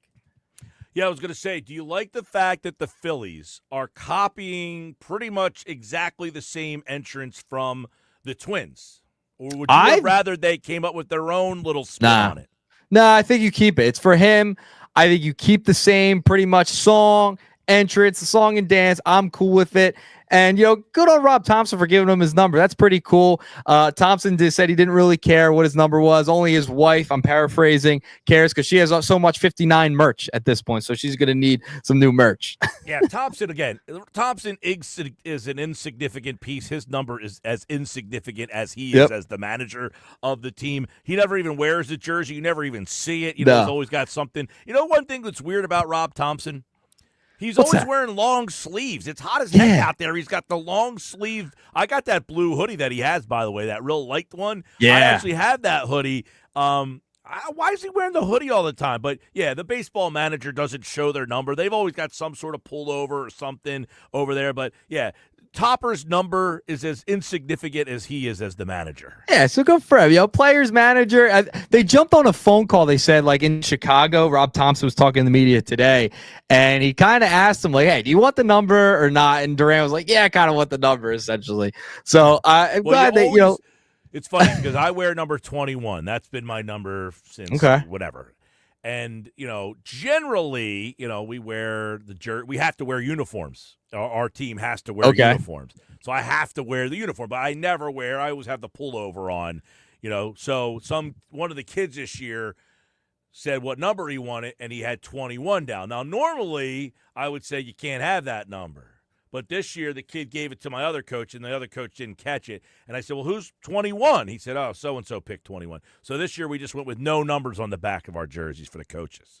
Okay, so no numbers for the coaches. No numbers on the back of the jerseys. Charlie Manuel, he was a jersey guy. He was full uniform when he was the Phillies manager. He was always full uniform. He did go. The Rob 41, Thompson, not Charlie so much. Manuel. Yep, number 41. Most of these guys don't wear the uniform. They always wear. And a lot of times, they don't even have the jersey on underneath. They're wearing like a T-shirt of the team, team-issued T-shirt like that. We were asking, Nuggets said he has a Ben Revere jersey, the shirt jersey. What's the most obscure jersey that our listeners own out there? 609-403-0973. Paul from Millville says, Nick having a Revere jersey is wild. He says, but he's got one better. He owns an Eagles Tebow jersey. Oh, I got an Eagles Tebow jersey too. I got the Jaguars, I got the Jets, and I got the Denver Broncos. You have an Eagles Tebow jersey? Yeah. I'll post them on social media so you guys can see it. The Revere, and I'll pull out the Tebow. Oh, my gosh. Yeah. That is bad job by you. I got an Andrew Bynum, too. Yeah, I got that one, too. Talk about reactionary buyer right there. Yeah. Impulse buy. Now, I was at the Super Bowl with Nuggets, and I walked through the Super Bowl store with him. It's unbelievable. This guy's impulse buying all over the place. I got talked into it. I wasn't gonna go nuts, but then I got the credit card there. I was like, let's run it up a little bit. All right, so everybody out there listening, what is the most obscure jersey that you own? 609-403-0973. This is like our old buddy Pat Gallen, who does the obscure Phillies jerseys that he sees at different games. Now, when I was in London, and I spotted two that made his list. I sent them to Pat. I said, yo, look at the jerseys I just found here in London today. I can't remember. I got to go back and check them out. But what is the most obscure jersey that you own? 609-403-0973. I will send them in, Mike. I'll post the Tebow and the Revere. How about that? By the way, Glenn is watching on the X platform. He said it's a heads up. It's a medication thing for Topper. Stay out of the sun. That's why he wears the long sleeves. Okay, that makes some sense. Interesting. Because otherwise it is too hot to go long sleeves. Thanks, Glenn. Yeah, appreciate definitely. That. Yeah, look, listen, if it's for that reason, that's certainly a valid reason there. Absolutely. Otherwise it's too hot. You got to. AJ from Courthouse says he has a Kevin Cobb jersey. Wow, got a Cobb. Never possessed you to go Kevin Cobb. I have a Kevin Cobb George jersey. Galloway says you have a Kevin Cobb jersey. Yeah, jersey. Yeah, I was a big jersey kid. You still have it? Yeah, I still have it. Does it fit? No, it doesn't fit anymore. It's a little tight, now at this point. But I don't get rid of them. I haven't gotten rid of any. You just keep a Kevin Cobb jersey. Yeah, I have it. I got it in the mix. Jeez. George Galloway says he owns a Nnamdi Asomugha jersey. Have that too. Let's see. 609-403-0973. Jeff in Ocean City says obscure is a Cobb and Andy Harmon Eagles jersey. That's two Kevin Cobb jerseys. Wow. In the listening audience today, and three if you count Nuggets. I'll go toe-to-toe with anyone's jersey collection. I'll tell you right now. I'll go toe-to-toe with anybody. They don't fit on anymore, but I don't even know that I can believe Will in Mays Landing, but he says he has a Steve Jeltz jersey. Oh, God, I don't have a Steve Jeltz jersey. I do not. Jay and Kate May has a Reggie Brown Black Eagles jersey. Now, that's a good one. Reggie Brown, for like 1 year, you felt like he was going to be something, right? Yeah, that's a good one. Even though he was solid for us, my first Eagles jersey as an adult was Jason Peters, but that's a good one. That's a solid one. It's a great one. I guess because he's a lineman. Lineman, there's not too many jerseys, but everyone, has a Kelsey one now, so. Chris in the Villas has a number 91 Andy Harmon jersey. That's a second Andy Harmon jersey from the listeners today. How about that? I can't wait to hear the last hour of this and just hear all the texts that come in. Glenn checks back in, has a Chris Coast jersey and a game-used bat that he used in a playoff game. The Chris Coast jersey. How about that? That's an obscure jersey. Chris Coast, backup catcher. I love it. Love it. If you have a jersey, what's the most obscure jersey that you have? By the way, coming up next, Hembo, Paul Hembekitis will join us next on the Sports Bash Live on 97.3 ESPN. Why don't you go wear your Ben Revere jersey to the Phils game tonight? I'll try put it on. Sure, I'll try and put it on. Tickets right now. There's probably something obscure available. All right, Nuggets, see ya. See ya. That is the Nuggets. They're brought to you by the Hub, gear that works as hard as you do. Coming up next, Hembo. Paul Hembekitis joins us here on the Sports Bash Live on 97.3 ESPN.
All right, 5 o'clock, Sports Pass Live, 97.3 ESPN, the 97.3 ESPN free mobile app, live video streaming on the X platform, YouTube, at Mike Gill Show. Final hour of the show. It's a good one, though. Mike McGarry at 5:30 live from the ballpark tonight. A lot of news and notes from the ballpark. Johan Rojas has been sent down to AAA. Daniel Robert put on the injured list. Joan Duran is now here, and Harrison Bader is in the house as well. Bader is not in the lineup tonight, though. Max Kepler is in left field with Brandon Marsh playing center field for the Phils tonight. The 5 o'clock hour is brought to you by Whitehorse RV Center in Williamstown and Galloway. The summer clearance event is on now at Whitehorse RV Center. Whitehorse RV, your RV adventure starts here. Whitehorse RV, Williamstown and Galloway. 609-403-0973. Paul Hembekitis. Hembo's going to join me in just a little bit. And we'll get his take on everything that Dave Dombrowski did at the deadline. I say everything. He did two things. But what does he think is next for the Philadelphia Phillies? Does he think that Dave Dombrowski did enough to make this team a World Series contender? Well, Vegas thinks so. Vegas has the odds. It just came out post-trade deadline, and the Phillies have the second best odds to win the World Series behind the Dodgers. So I know we are so close to the action. We are so close to everything we watch every single night. But according to Vegas anyway, they believe that the Phillies are still the team outside the Dodgers. Right now it's plus 285 for the Dodgers. And ironically enough, the Phillies are plus 800 and the Tigers are plus 800. They are the two teams that meet tonight and all weekend long at Citizens Bank Park. So we'll get Paul Hembekitis, Hembo's take on did the Phillies do enough? I don't know why I said Sixers. People are sending crazy jerseys in to me of random jerseys. This guy sent me a picture of a Todd Pinkston jersey, by the way, that he has. And some of the most random jerseys that I keep getting sent. This guy here, Elijah from Manahawkin, says he's got a Chris T. Jones, remember him from the U? And a Bobby Hoying jersey. I mean, how do you still have those jerseys? When Hembo comes on, I'm going to have to read some of these to him. Like, some of these are like the kind of deal where, like, if I had a man cave and, like, I would, like, maybe hang them on the wall. Number 42, Keith Byers. Yeah, just to be like, look at these random, like, have, like, so the Philly Show podcast, right? You know, Todd Zalecki and all those guys. So Zalecki has a wall. His walls are covered in baseball cards. Yeah, it looks like the wall at Ventnor Social. Right. So, like, what if somebody took all their, like, random jerseys and, like, hung them on the wall of their man cave? And, like, the whole one wall is just, like, the wall of random. Well, I'll tell you That's what I would do. The random jersey list I am quite impressed by that have come in. If you have, so this came up last hour. Nugget says he has, because Ben Revere is going in. Ben Revere is going to be at Alumni Weekend for the Phillies this weekend. Correct. And Nugget says he has a Ben Revere jersey. Which is wild in and of itself. So we asked the question, what is the most random jersey that you own? So people just started texting in. We have two people who texted in a Reggie Brown jersey. One of the guys says he has a Reggie Brown jersey that was the blue and yellow one. The blue and yellow. Remember the one year they wore the blue and yellow? Well, Kevin Curtis had that. I was big gonna say, game. I think of Kevin Curtis with the blue and yellow, not Reggie Brown. Yeah, I mean, to have multiple people says, this one's from Matt and Violence says, hey, I have a Reggie Brown blue and yellow throwback. That's wild to me. That is pretty crazy. My buddy has a John Ritchie jersey. I always make fun of him. Yes. You get the John Ritchie jersey. You go out and get the fullback jersey. That's what you do, right? You get the fullback jersey, and you say, "Hey," you get the guy who basically never touches the football. Right. Well, somebody had a Jason Peters jersey. See, that makes more sense though, because Jason Peters was a great player. So that one you can't make fun of people for. Multiple people texted in Andy Harmon, number 91. That's pretty bizarre to me as well. I would have never guessed more than one person had an Andy Harmon jersey, but here we are. All right, so who is in center field for the Phillies? Well, tonight it is Brandon Marsh. Marsh is in center field tonight. He is batting in the 6th spot. Kepler is in the 7th spot. He is playing left field. So people are saying, well, they just traded for Harrison Bader. Well, what is up with this guy? Well, he is not in the lineup tonight. Rob Thompson did talk about it and said, well, essentially it sounded like Thompson was just kind of waiting for the next shoe to drop. In the answer that he gave, he was asked a question, basically, is there any indication to not platoon Harrison Bader? And I'll play for you what Rob Thompson said. This is what he was asked. This was his answer earlier today in the dugout. Has been good, especially with the slugging. Is there any inclination to not platoon him? Yes, there is. Yeah, but the way it is for the next 6 days, it works out pretty good for everybody. But I can see him playing against right-hand pitching as well. So he says, is there any indication to not platoon Bader? He says, yes, there is. And he also was saying that he's the best center fielder we've got right now. Which makes me ask, then why isn't he playing? My biggest thought would be it's a platoon for the next 6 days. I do not get the feeling that Rob Thompson is happy about this. I almost feel like the way that he sounded there was like, can you guys please get this guy up? This is like akin to, remember when everybody was complaining about Taijuan Walker? Of course.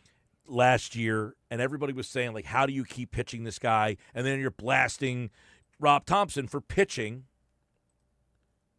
Taijuan Walker. To which I was saying, until the general manager gets Walker off the roster, the manager has to pitch him. The manager doesn't have the power to remove an $18 million starting pitcher from the rotation. When the GM gives the guy $18 million, you have to pitch him. So I have to keep pitching him until you get him out of my rotation.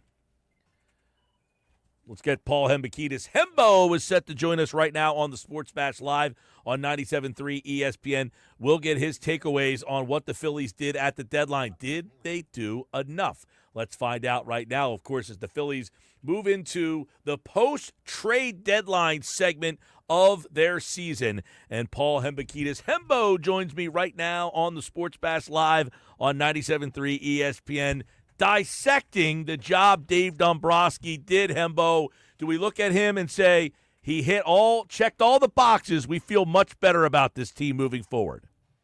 Oh, we do. First of all, it's good to hear your voice, my friend. And I think that Dave Dombrowski was in his bag at the trade deadline this year, demonstrating why he is legitimately a Hall of Fame executive.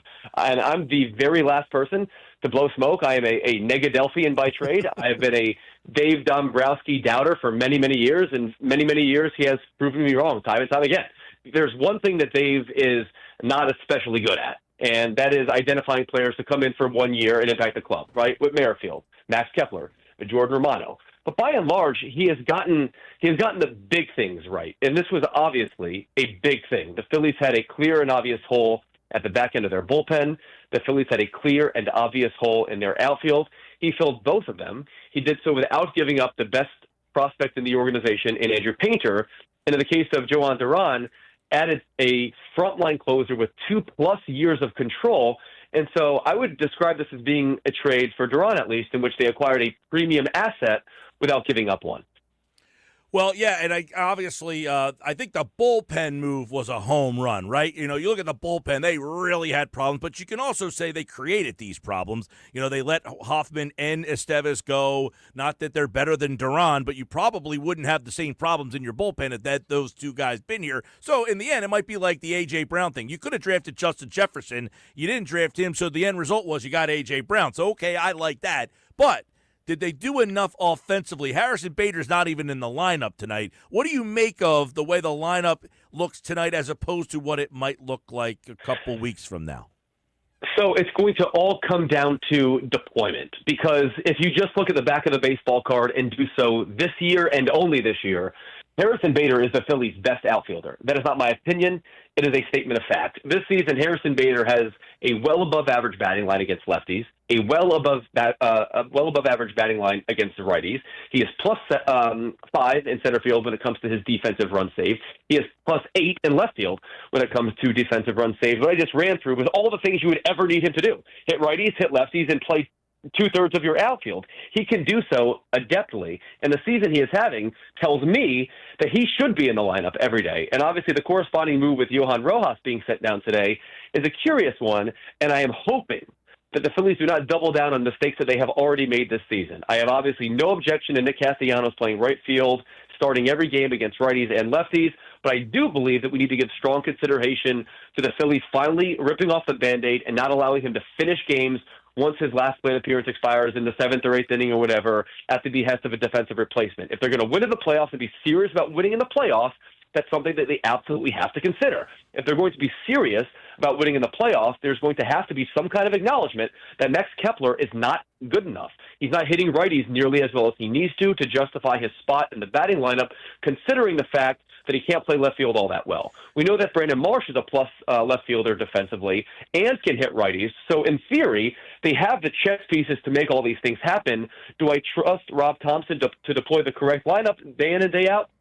Candidly, I don't. I think that Rob Thompson has created too much of a country club atmosphere in that clubhouse, and I say so because he hasn't benched Nick Castellanos since that blow-up that we had in Miami. We know behind closed doors the Phillies shopped him around a little bit this trade deadline season, so perhaps there's a little bit of acrimony. And look, he can hit, but he's not mashing by any stretch of the imagination. So the idea that the Phillies need to be capitulating to him as if he's a young star on the ascent who's going to be a part of this team for the next decade, as you well know, is absolutely not part of the calculus. So to me, it's all about deployment. I think Dave Dombrowski more that did a good enough job. What I now need to see is Rob Thompson do his job as well as he possibly can. Well, and we're going to get into that as well. Paul Hembekides, Hembo's with us here because let me ask you, you just said that Bader's the best outfielder on the team. Can a team with Harrison Bader as their best outfielder, should we feel good that that team can win a World Series? Yeah, because the Phillies have the best pitching staff in baseball. The Phillies have the best pitching staff in baseball. It is not close when it comes to the value that their starting pitchers are generating.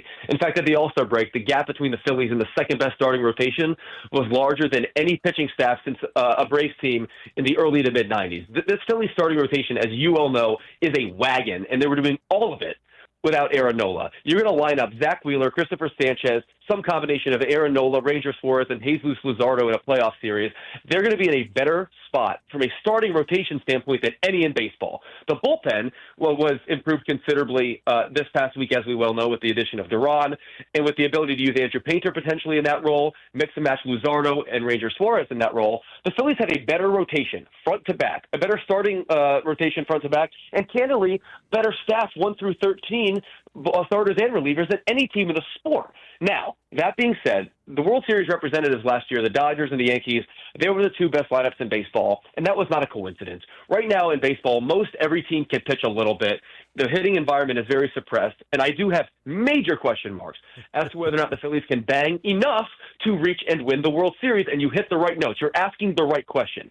Ultimately, it's incumbent upon the stars that the Phillies are paying, the people that they already have, to show up. They did, I think, the bare minimum in acquiring Harrison Bader. I would have loved to have seen them made a move to be able to suppress the impact of Bryson Stott on a night-to-night basis because, candidly, he can't hit at all. Right now, it's a 60 WRC+. That's a number for which 100 is average since the beginning of May. Like, he can't hit at all. And so Rob Thompson's going to have to make some challenging decisions. He's going to have to push some buttons that are uncomfortable in that clubhouse. And I think it's going to be incumbent on he and also Bryce Harper to understand that the objective here is to win, not to ensure that Bryce Harper's best friends are in the lineup every day. This is our potentially last best shot at this thing.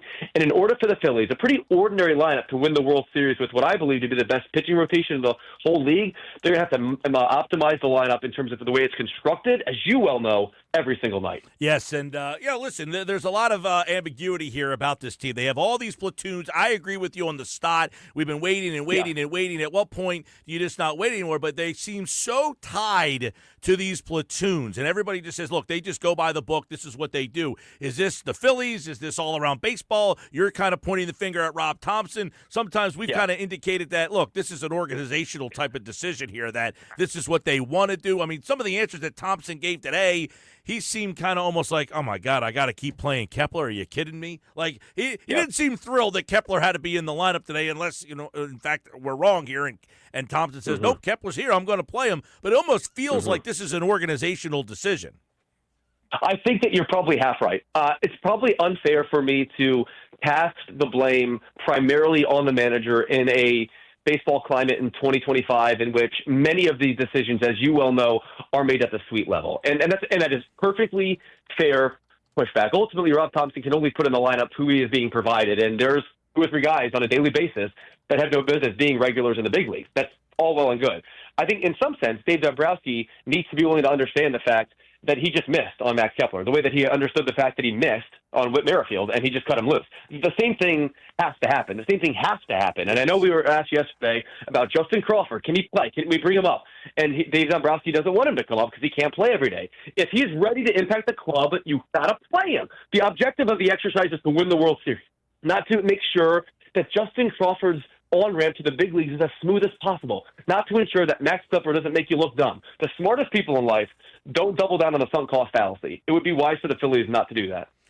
And that's the big thing. Justin Crawford, if you're a team that wants to win the World Series, there's some indication, okay, everybody, I'm one of them, said, he'll be up on the first, don't worry, they'll DFA Kepler, he'll be in center field, and then if they don't trade Crawford, whoever they get, it would be Marsh, and the new guy, they would be playing left. Well, that has not happened. Well, then the retort has been, August 15th is when he'll come up the next day because he'll keep his rookie status the next year. Is that a good way to think about it? Is, hey, if we can control him for one more year, those controllable years, that factors in. Is that something that you think is a potentially real thing, or are they just telling us right now, we don't think Justin Crawford's ready? No, because they told us he is ready. Dave Dombrowski literally said yesterday that he's ready. What he said in addition to this is we want him to get reps every single day. 2 things cannot be true at the same time in this particular case, Dave. You have to pick one or the other. Either he is not ready, in which case he should be playing every day in the minor leagues, or he is ready and he should be impacting a big league club whose objective is to win the National League East in a division for which the Mets are half a game ahead of us and then win the World Series. One of these two has to be true. Both cannot be true. Either he's ready or he's not. Right now, the Phillies are doing the in-between thing, and that's what I hate. I don't care if you lie to me. I truly don't care if you lie to me and you tell me that Justin Crawford's not ready, because even if I think he is and you think he's not, the difference of opinion is subjective. All right, that can be explained. That's what grown-ups do. If you tell me that he is ready, but he's not going to play in the big leagues, that's me admitting to the fact that I'm not doing whatever I possibly can to earn wins at the big league level on a temporary basis, on a right now basis, when we have an obvious hole in left field. Max Kepler can't play. Max Kepler is not an everyday player in the big leagues. You're telling me, Dave, that Justin Crawford's an everyday player in the big leagues, but he can't play every day because, because Max Kepler, because you signed Max Kepler, because you're paying a person right now to play a position that he can't adequately play? Dave Dombrowski's going to go to the Hall of Fame someday, in part because of the job he's done here in Philadelphia. But what he absolutely must do in this moment, exactly as you put it, is identify the problem. In this case, Max Kepler cannot play. The margins are thin. The division's going to be an absolute bloodbath. Dave Dombrowski versus David Stearns. These guys are so competitive. They're throwing haymakers here at the trade deadline, but you're going to sit here and double down on a bad decision that you made in February? I don't understand this whatsoever. I don't care what scouting grade you had on Max Kepler when you were the GM of the Tigers or the GM of the Red Sox. It is immaterial. We have 2/3 of a season of data that say he is not good enough. We have 2/3 of a season of data in AAA that say Justin Crawford is ready, and you agree with that. Let's get that kid who's ready, reps, and cut Max Kepler. I'm totally fine if I never have to see that guy in the batter's box again for the Philadelphia Phillies. I tell you, Hembo, my biggest thing that I would like, you know how they did the hard knocks on the Giants, and we saw that whole thing with Saquon Barkley unfold? I would love the hard knocks on Dave Dombrowski walking into John Middleton and saying, I need $10 million for Max Kepler. And I would like to see how he sold him on that, because it just never fit from Jump Street. And here you have a chance to get out of it and kind of cut your losses. And you mentioned they did it last year with Whit Merrifield, but they are stubbornly hanging on to this thing. And I think it could be the detriment to the whole situation. You got this kid, Crawford, who's saying, what do I have to do to come up? You got Bader, you trade to come here. And now he's saying, wait, you traded for me? You're not even using me? And here's this guy hitting 203 playing left field. And you're like, really? This is what we're doing here? But we'll see. Because Rob Thompson did say today, for at least the next 6 games, they're going to platoon because they play a righty-lefty every day, and then after that we will reassess. So I would imagine we will revisit this conversation offensively. But you mentioned the pitching. I want to get your take on that real quick because yes, sir. Wild card, if you're that, 3 pitchers. Divisional round, if you're in that round, 3 pitchers. That means 2 starters go to the bullpen. Who are they? So I think that there is zero question in my mind that I am trusting Zach Wheeler and Christopher Sanchez to navigate the orders in games 1 and 2 of a hypothetical playoff series for 3 times. That, to me, like there is no easier. They're 2 of the 3 best pitchers in the National League right now. Of that, there is no question. The person that I think should start game 3 is totally dependent on what Aaron Nola looks like. But what I would probably do is piggyback. What I would probably do is pod pitch. And what I would probably do is pod pitch some combination of Suarez, Nola, and Jesus Luzardo based upon the matchups. It's obviously going to be all dependent upon, and I'm not trying to cop out on an answer on you here, but in all 3 of their cases, I'm not letting them face the order for the 3rd time. We know that Jesus Luzardo has electric stuff. His problem is overexposure. We know that Aaron Nola is a super control pitcher. We know his problem is damage permission. We know that Ranger Suarez's biggest issue is that he doesn't induce enough swing and miss, right? So what you have here is 3 guys to occupy 2 roles, and the person I'm most confident in being a Swiss Army knife out of the bullpen is Ranger Suarez. But what I don't want to do is minimize his role in a playoff context because he has been dominant in any role in which you put him. Have you ever seen a situation like this where one of your best top 3 starters is also your best option to deploy in the bullpen role? The closest comp I have off the top of my head is Madison Bumgarner in 2012 and 2014. Madison Bumgarner was a good starting pitcher. He was an absolutely phenomenal October performer for the San Francisco Giants, in which they used him in so many different capacities on short rest, in the bullpen, as a starter, obviously. That's the closest thing that I could comp Ranger Suarez to. And his performance in the postseason has been admirable. His postseason performance as a starter and as reliever is beyond reproach. He's got the slow heartbeat. He feels his position well. We know there's nothing that really gets to that guy. He's the ultimate Swiss Army knife. To me, like, he'd be my Game 3 starter or Game 3 piggybacker, but I'd be using him on 2 days rest in short to middle relief stints and just letting him basically go rogue, considering the fact that he's a free agent to be. If he's comfortable in any context like that, I'm going to go to the well. There's not going to be every other game that goes by for which the opponent is not going to see Ranger Suarez either as a starter or somewhere in middle relief. Hembo, I asked you this question because the Phillies obviously made that deal to get Johan Duran. They use him as the closer, which they have not had the last couple of years. They have kind of mixed and matched and found these pockets of relievers. But with Duran and what's left over, is that good enough? Because you mentioned they have the best starting pitching. They had the best starting pitching last year, and it wasn't good enough because their bullpen melted down multiple times. They had really good starting pitching against Arizona, but Craig Kimbrell melted down in those situations. So is this bullpen good enough? It is. It will be. If the Phillies fail to win the World Series this year, I can definitively say, from a projection standpoint, it is not going to be because of their pitching. If the Phillies fail to win the World Series this year, it's going to be because they score 11 runs in a 5-game series against the Dodgers because all the guys decided that they wanted to be Instagram reels rather than drive the runner home from third base by hitting a sacrifice fly. That's the way that the Phillies have hit in the postseason. The Phillies had more selfish at-bats last year against the Mets and more selfish at-bats in Games 6 and 7 against Arizona than any baseball team I have ever seen in my life. The Phillies had no excuse to lose the Arizona series. And yes, the bullpen absolutely gave it up last year against the Mets, but the Mets also had a definitively more polished postseason approach on an at-bat to at-bat basis than the Phillies did. It is going to come down to approach and execution, mostly in leverage, for a team that on balance has done that very poorly in the postseason. But to lastly answer your question about Duran, I'm telling you right now, this is the best closer the Phillies have had since Brad Litch in 2008. His stuff His stuff is absolutely diabolical. He is quite literally the hardest thrower in recorded history. I looked at all pitchers since 2008, so this is as far as StatCast can track this stuff. He is the only pitcher to throw at least 1,000 fastballs over that time, whose fastball averages 100 miles an hour. He sits 100 with a 98-mile-an-hour splitter. And the reason that's such a valuable weapon, as you well know, is the fact that it's swing and miss, and it's ground ball. There's almost no damage permission. So here's what I did. I went back to 1974. This is the first year for which ground ball data is even available. I looked at every pitcher in baseball since 1974, added up their ground ball rate and their strikeout rate. Basically, if any at-bat ends in either, what percentage of those at-bats in terms of what Duran is permitting, he literally has the highest such rate of any pitcher since 1974. In other words, no one ever, since we have this data, has been harder to square up than Joan Duran. I'm telling you right now, Philly is going to fall in love with him, and on a 53-degree night in October, when Francisco Lindor and Juan Soto and Pete Alonso are waiting for him, and he's coming out at Citizens Bank Park in the bullpen, when it's dark, those lights are strobing, and that song is blaring, I'm going to shiver. I'm going to shiver whether I'm in the ballpark or from home. You're not going to see anything quite as electric as that. We're talking Game 3 of the 2022 DS against the Braves. It's going to be that kind of vibe, that kind of environment. His stuff is absolutely diabolical. He has saved 9 out of 10 games in his career. It's an 89% save percentage. He's the best guy that we've had in that role since Brad Lidge in 2008. All right. Well, real quick, before we get out of here, would you have rather Miller after he got traded to the Padres or happier with Duran? Happier with Duran. There's proof of concept. I am confident that he is going to have cost considerably less. He would not have moved for Mason Miller without Andrew Painter. I am not trading Andrew Painter under any circumstances. Okay. Luis Robert Jr., did you have any interest or Bader? No. Luis Robert is Harrison Bader with a better publicist.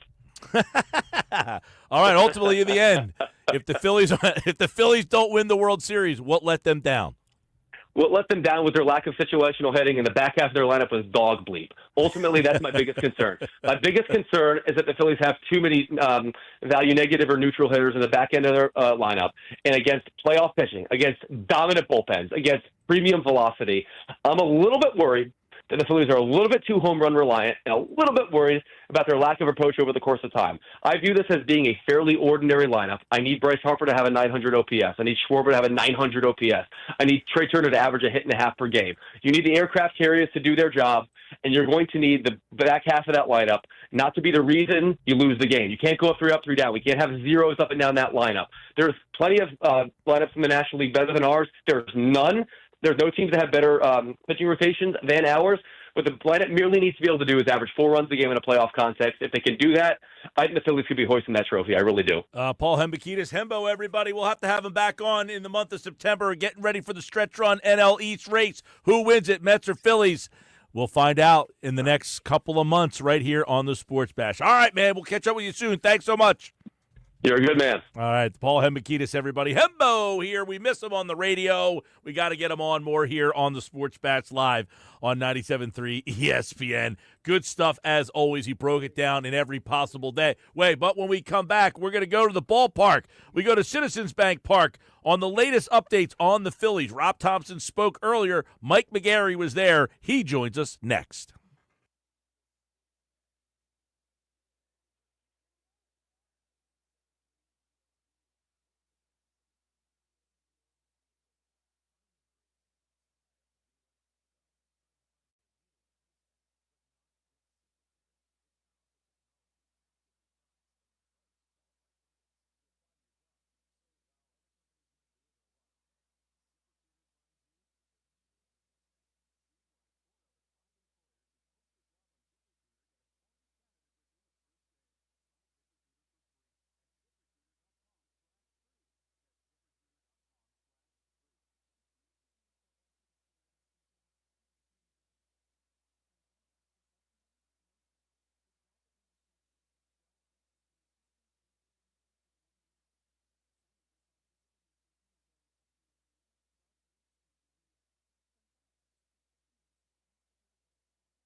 5:33 on the Sports Bash Friday night. Phils and Tigers, two of the top teams in all of baseball. They are actually tied for the second shortest odds to win the World Series. Dodgers the favorites. Phillies and Tigers both plus 800 to win the World Series. Phillies took a couple steps towards trying to win it. The Tigers did as well. Did the Phillies do enough? Well, Mike McGarry's at Citizens Bank Park. Rob Thompson spoke to the media just a little while ago answering some questions, Mike. And number one was, hey, went out and got a new toy. He's not in the lineup tonight. What gives? Hold on, Mike. Here we go. Try it. Take two. What gives? Okay, here we go. Rob Thompson said for the next 6 games, Harrison Bader will be platooning in center field with Brandon Marsh. Now, Brandon Marsh gets to start tonight against a right-handed pitcher. He said during that stretch, each guy will get 3 starts. It's just the way it works out in the rotation, righty-lefty, righty-lefty, righty-lefty, and then they'll figure it out from there. But for the next 6 games, Harrison Bader will be in a platoon with Brandon Marsh, which, Mike, I find kind of strange considering Harrison Bader's baseball WAR is higher than any Phillies outfielder currently on the team. So you can make a case that Harrison Bader right now is the best outfielder offensively and defensively on the Phillies, and he's on the bench tonight. Yeah, so Bader's here. He's not in the lineup. He said this will be about a week, and then they'll reassess it. How will that be reassessed in your mind? Well, to me, I reassess it with putting Harrison Bader every day in center field. You know, he's hit righties and lefties well so far this season. He is a excellent defensive center fielder. Now, he's better defensively in left field, but I'll put him in center, and I will shift Brandon Marsh to left field and maybe put him in a platoon with Otto Kemp out there in left field. That's the way I would handle it. And, you know, that would leave Max Kepler as the last guy out.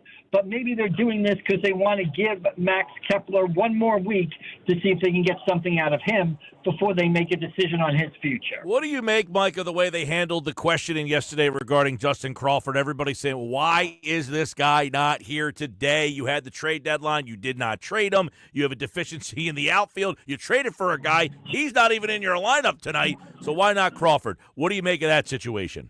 Yeah, I can understand why it's frustrating for the fans, especially when they're looking at Justin Crawford's numbers in AAA, which are excellent. He's clearly proven that he can hit AAA pitching. It's been more than half the season down there, so you expect him to kind of graduate. Again, I come back to what I said, you know, to the last question. I think maybe, you know, they're giving Max Kepler one more opportunity, you know, 6 more days a week to sort of make a last stand. You know, Rob Thompson said before this game that Kepler is hitting the ball better.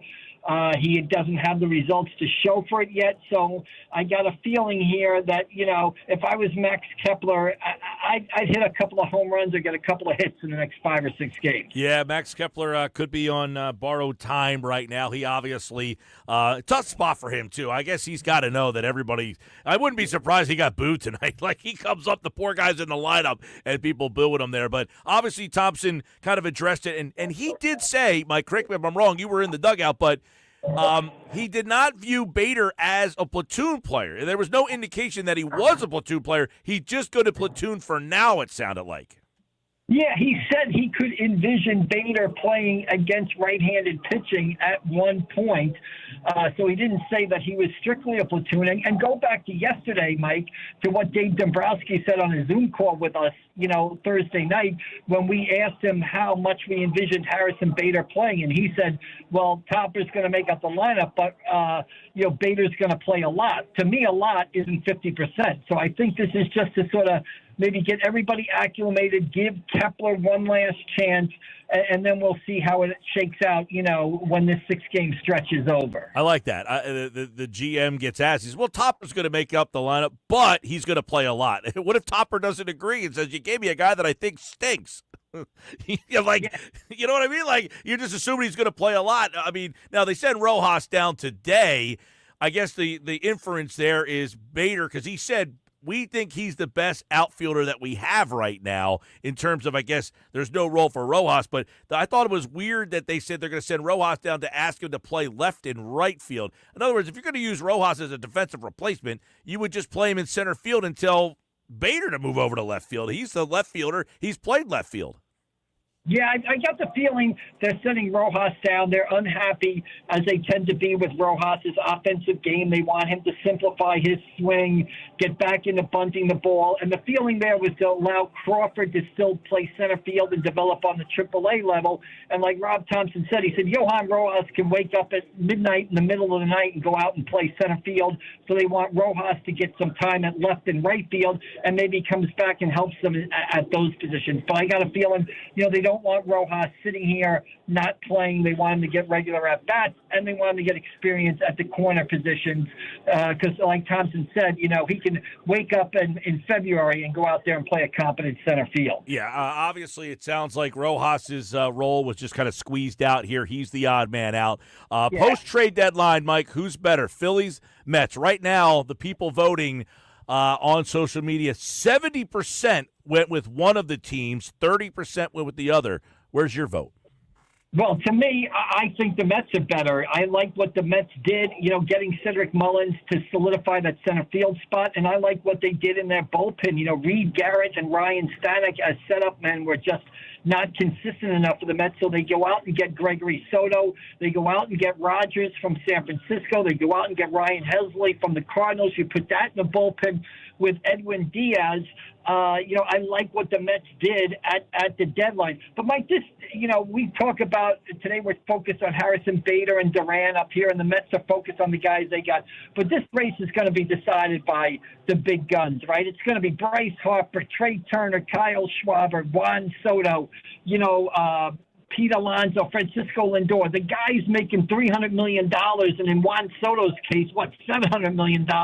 Those are going to be the guys that decide this pennant race. But you get a guy like Harrison Bader, and it's a close race. If he gets you a game or two, Duran saves a game or two that you might have blown, that can put you over the top. So the guys on both teams that are key players have to perform, but, these acquisitions at the deadline can make a difference. Yeah, I was going to ask you about Duran. Obviously, there's some people saying, Topper hasn't used the closer. He's kept, he switches around.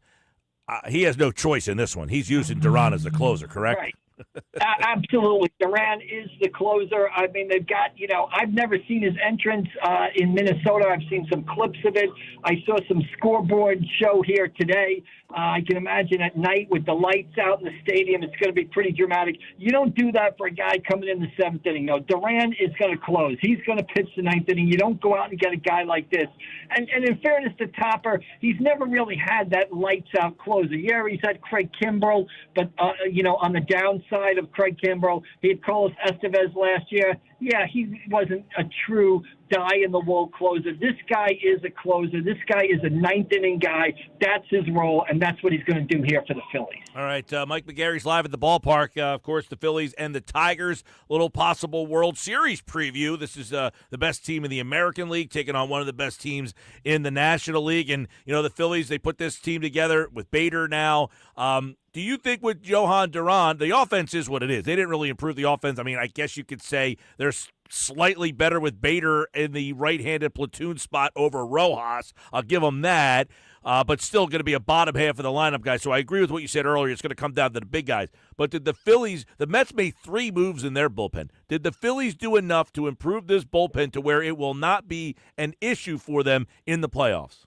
Mike, I would have liked one more arm in there. I'm going to be honest. I would have liked a Gregory Soto for the Phillies. I would have liked a Ryan Helsley from the Cardinals for the Phillies. I felt they needed one more arm. Now, they're going to tell you they got David Robertson, who is 40 years old, hasn't pitched yet this season, but had a good year for Texas as a veteran guy. And they're going to tell you we're going to take one of our starters and put him in the bullpen.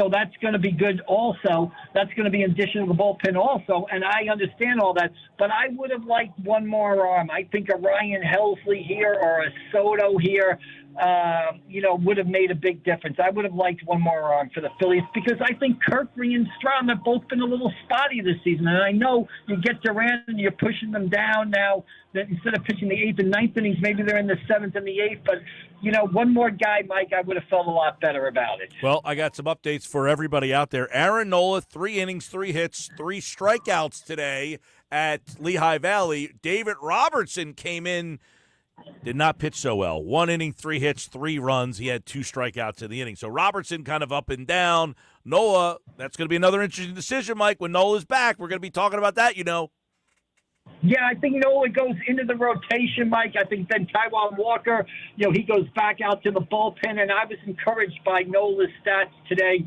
Like you said, 3 scoreless innings there. That's good to see. And again, that could be a big pickup. If you get Nola back, it enables you to, push Luzardo to the bullpen, maybe start Nola in a game 4 in the playoffs. It just gives you options. Having a healthy Aaron Nola just gives you options going forward. And without him, you don't have those options. All right. Well, Mike McGarry, of course, from the Press of Atlantic City. PressOfAtlanticCity.com is at Citizens Bank Park. So read all the coverage of this series between the Phillies and the Tigers, including tonight's game, over at PressOfAtlanticCity.com. And, Mike, I see we're almost getting to high school football season. I see the previews are starting. We are. People should check out pressofac.com every day between now and August 28th kickoff. We're going to have features up. We're going to have a team, a day being previewed. We had a story about the new coaches in. We'll be posting the top returning quarterbacks this weekend. So check out pressofac.com every day to get your high school football fix. It's amazing, Mike. It's August 1st. But the season's 27 days away. It's incredible. Unbelievable. And, of course, Mike and the team do a great job over there at Press of Atlantic City covering all the high school football stuff. And, of course, right here on the Sports Bash, we'll have Mike throughout the baseball season, the playoffs, and the Eagles begin next Thursday night. All right, Mike, have a good weekend, pal. All right, everybody, have a good weekend. We'll see you down the road. Thanks, Mike. There's Mike McGarry from the Press of Atlantic City. And, of course, right here on the Sports Bash, Mike will be back on Monday's show to recap all the things that happened at the ballpark this weekend. Love all the excitement that's going on in the month of August as we get ready for the stretch run for the Phillies. Hey, join the fun on DraftKings Casino. Ranked the #1 casino experience. They've got everything you've been searching for. Thousands of exciting games, huge jackpots, exclusive offers, and more. New players get a 10-day welcome offer, 500 spins on Huff and more Puff. When you play, just $5 to start. Download the DraftKings Casino app, sign up with code DK973, and spin your favorite slots. The crown is yours. Gambling problem, call 1-800-GAMBLER. Must be 21 or older to play. Physically present in New Jersey. Eligibility restrictions apply. New customers only.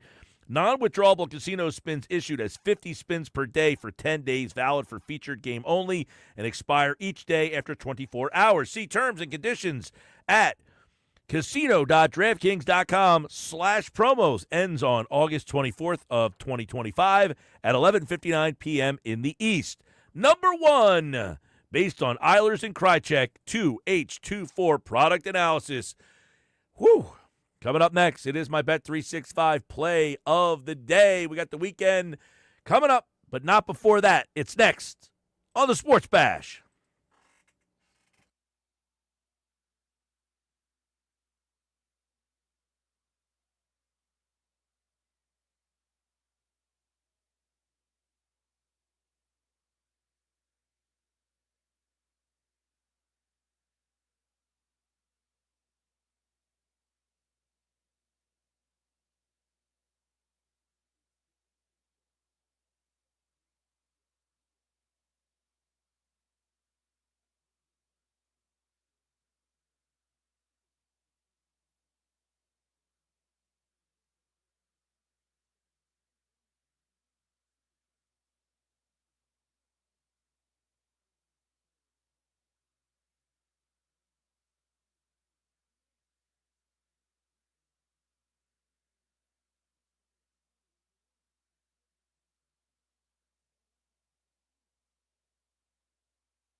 All right, 5:51, getting ready to get out of here. This hour of the show was brought to you by White Horse RV Center, Williamstown, Galloway. The summer clearance event is on now at White Horse RV. White Horse RV, your RV adventure starts here. White Horse RV in Williamstown and Galloway. It's time for the Bet365 play of the day, brought to you by Bet365. Whatever the sport, whatever the moment, it's never ordinary at Bet365.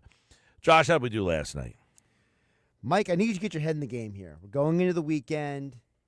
I need you to break this losing streak, Mike. You lost again last night. The Braves beat the Reds in extra innings. So that about was the first time this year two teams scored 8 runs in 1 inning all baseball season. You are still very well 60 games above 500. But come on, Mike. I need you to focus. 3 straight days. Get on You're track, 60 baby. games over 500. But you lost 3 straight. I lost 3 straight. Come on. I know you can do this. I need you to focus.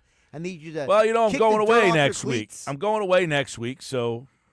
Well, it's like when you don't leave the basketball court until you make a shot.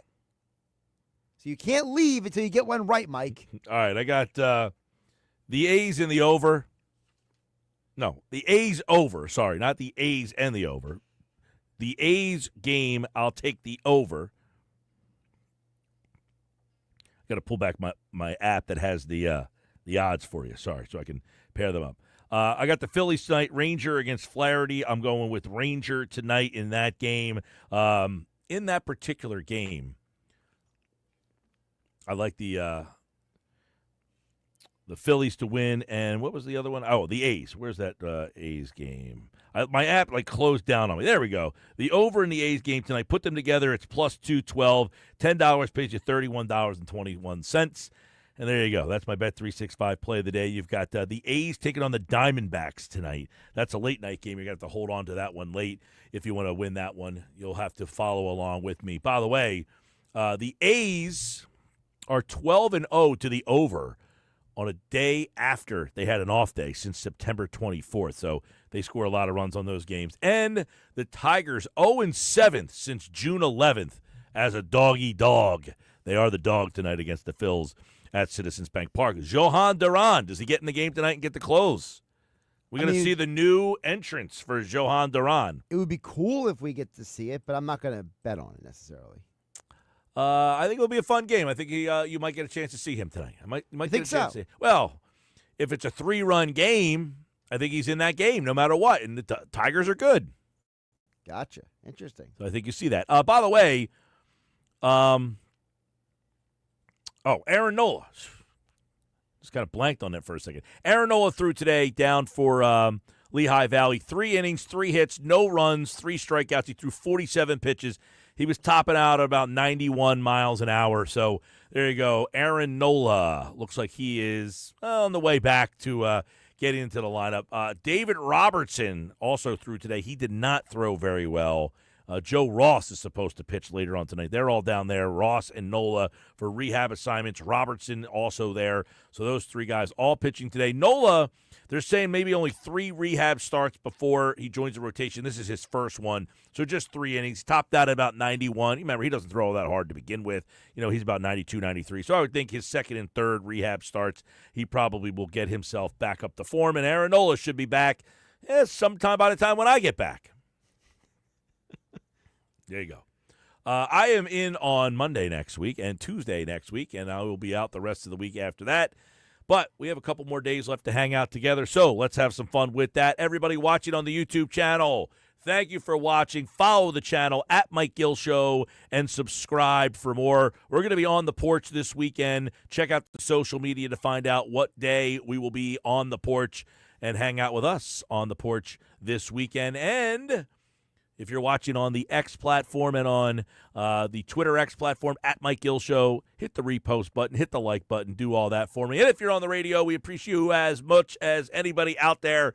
All the great listeners who texted in today. Have a great weekend, everybody. The best of the Sports Bash Hour is coming up next right here on 97.3 ESPN.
Hey, it's Mike Gill. Monday on the Sports Bash, looking back at the Phillies weekend against the Tigers.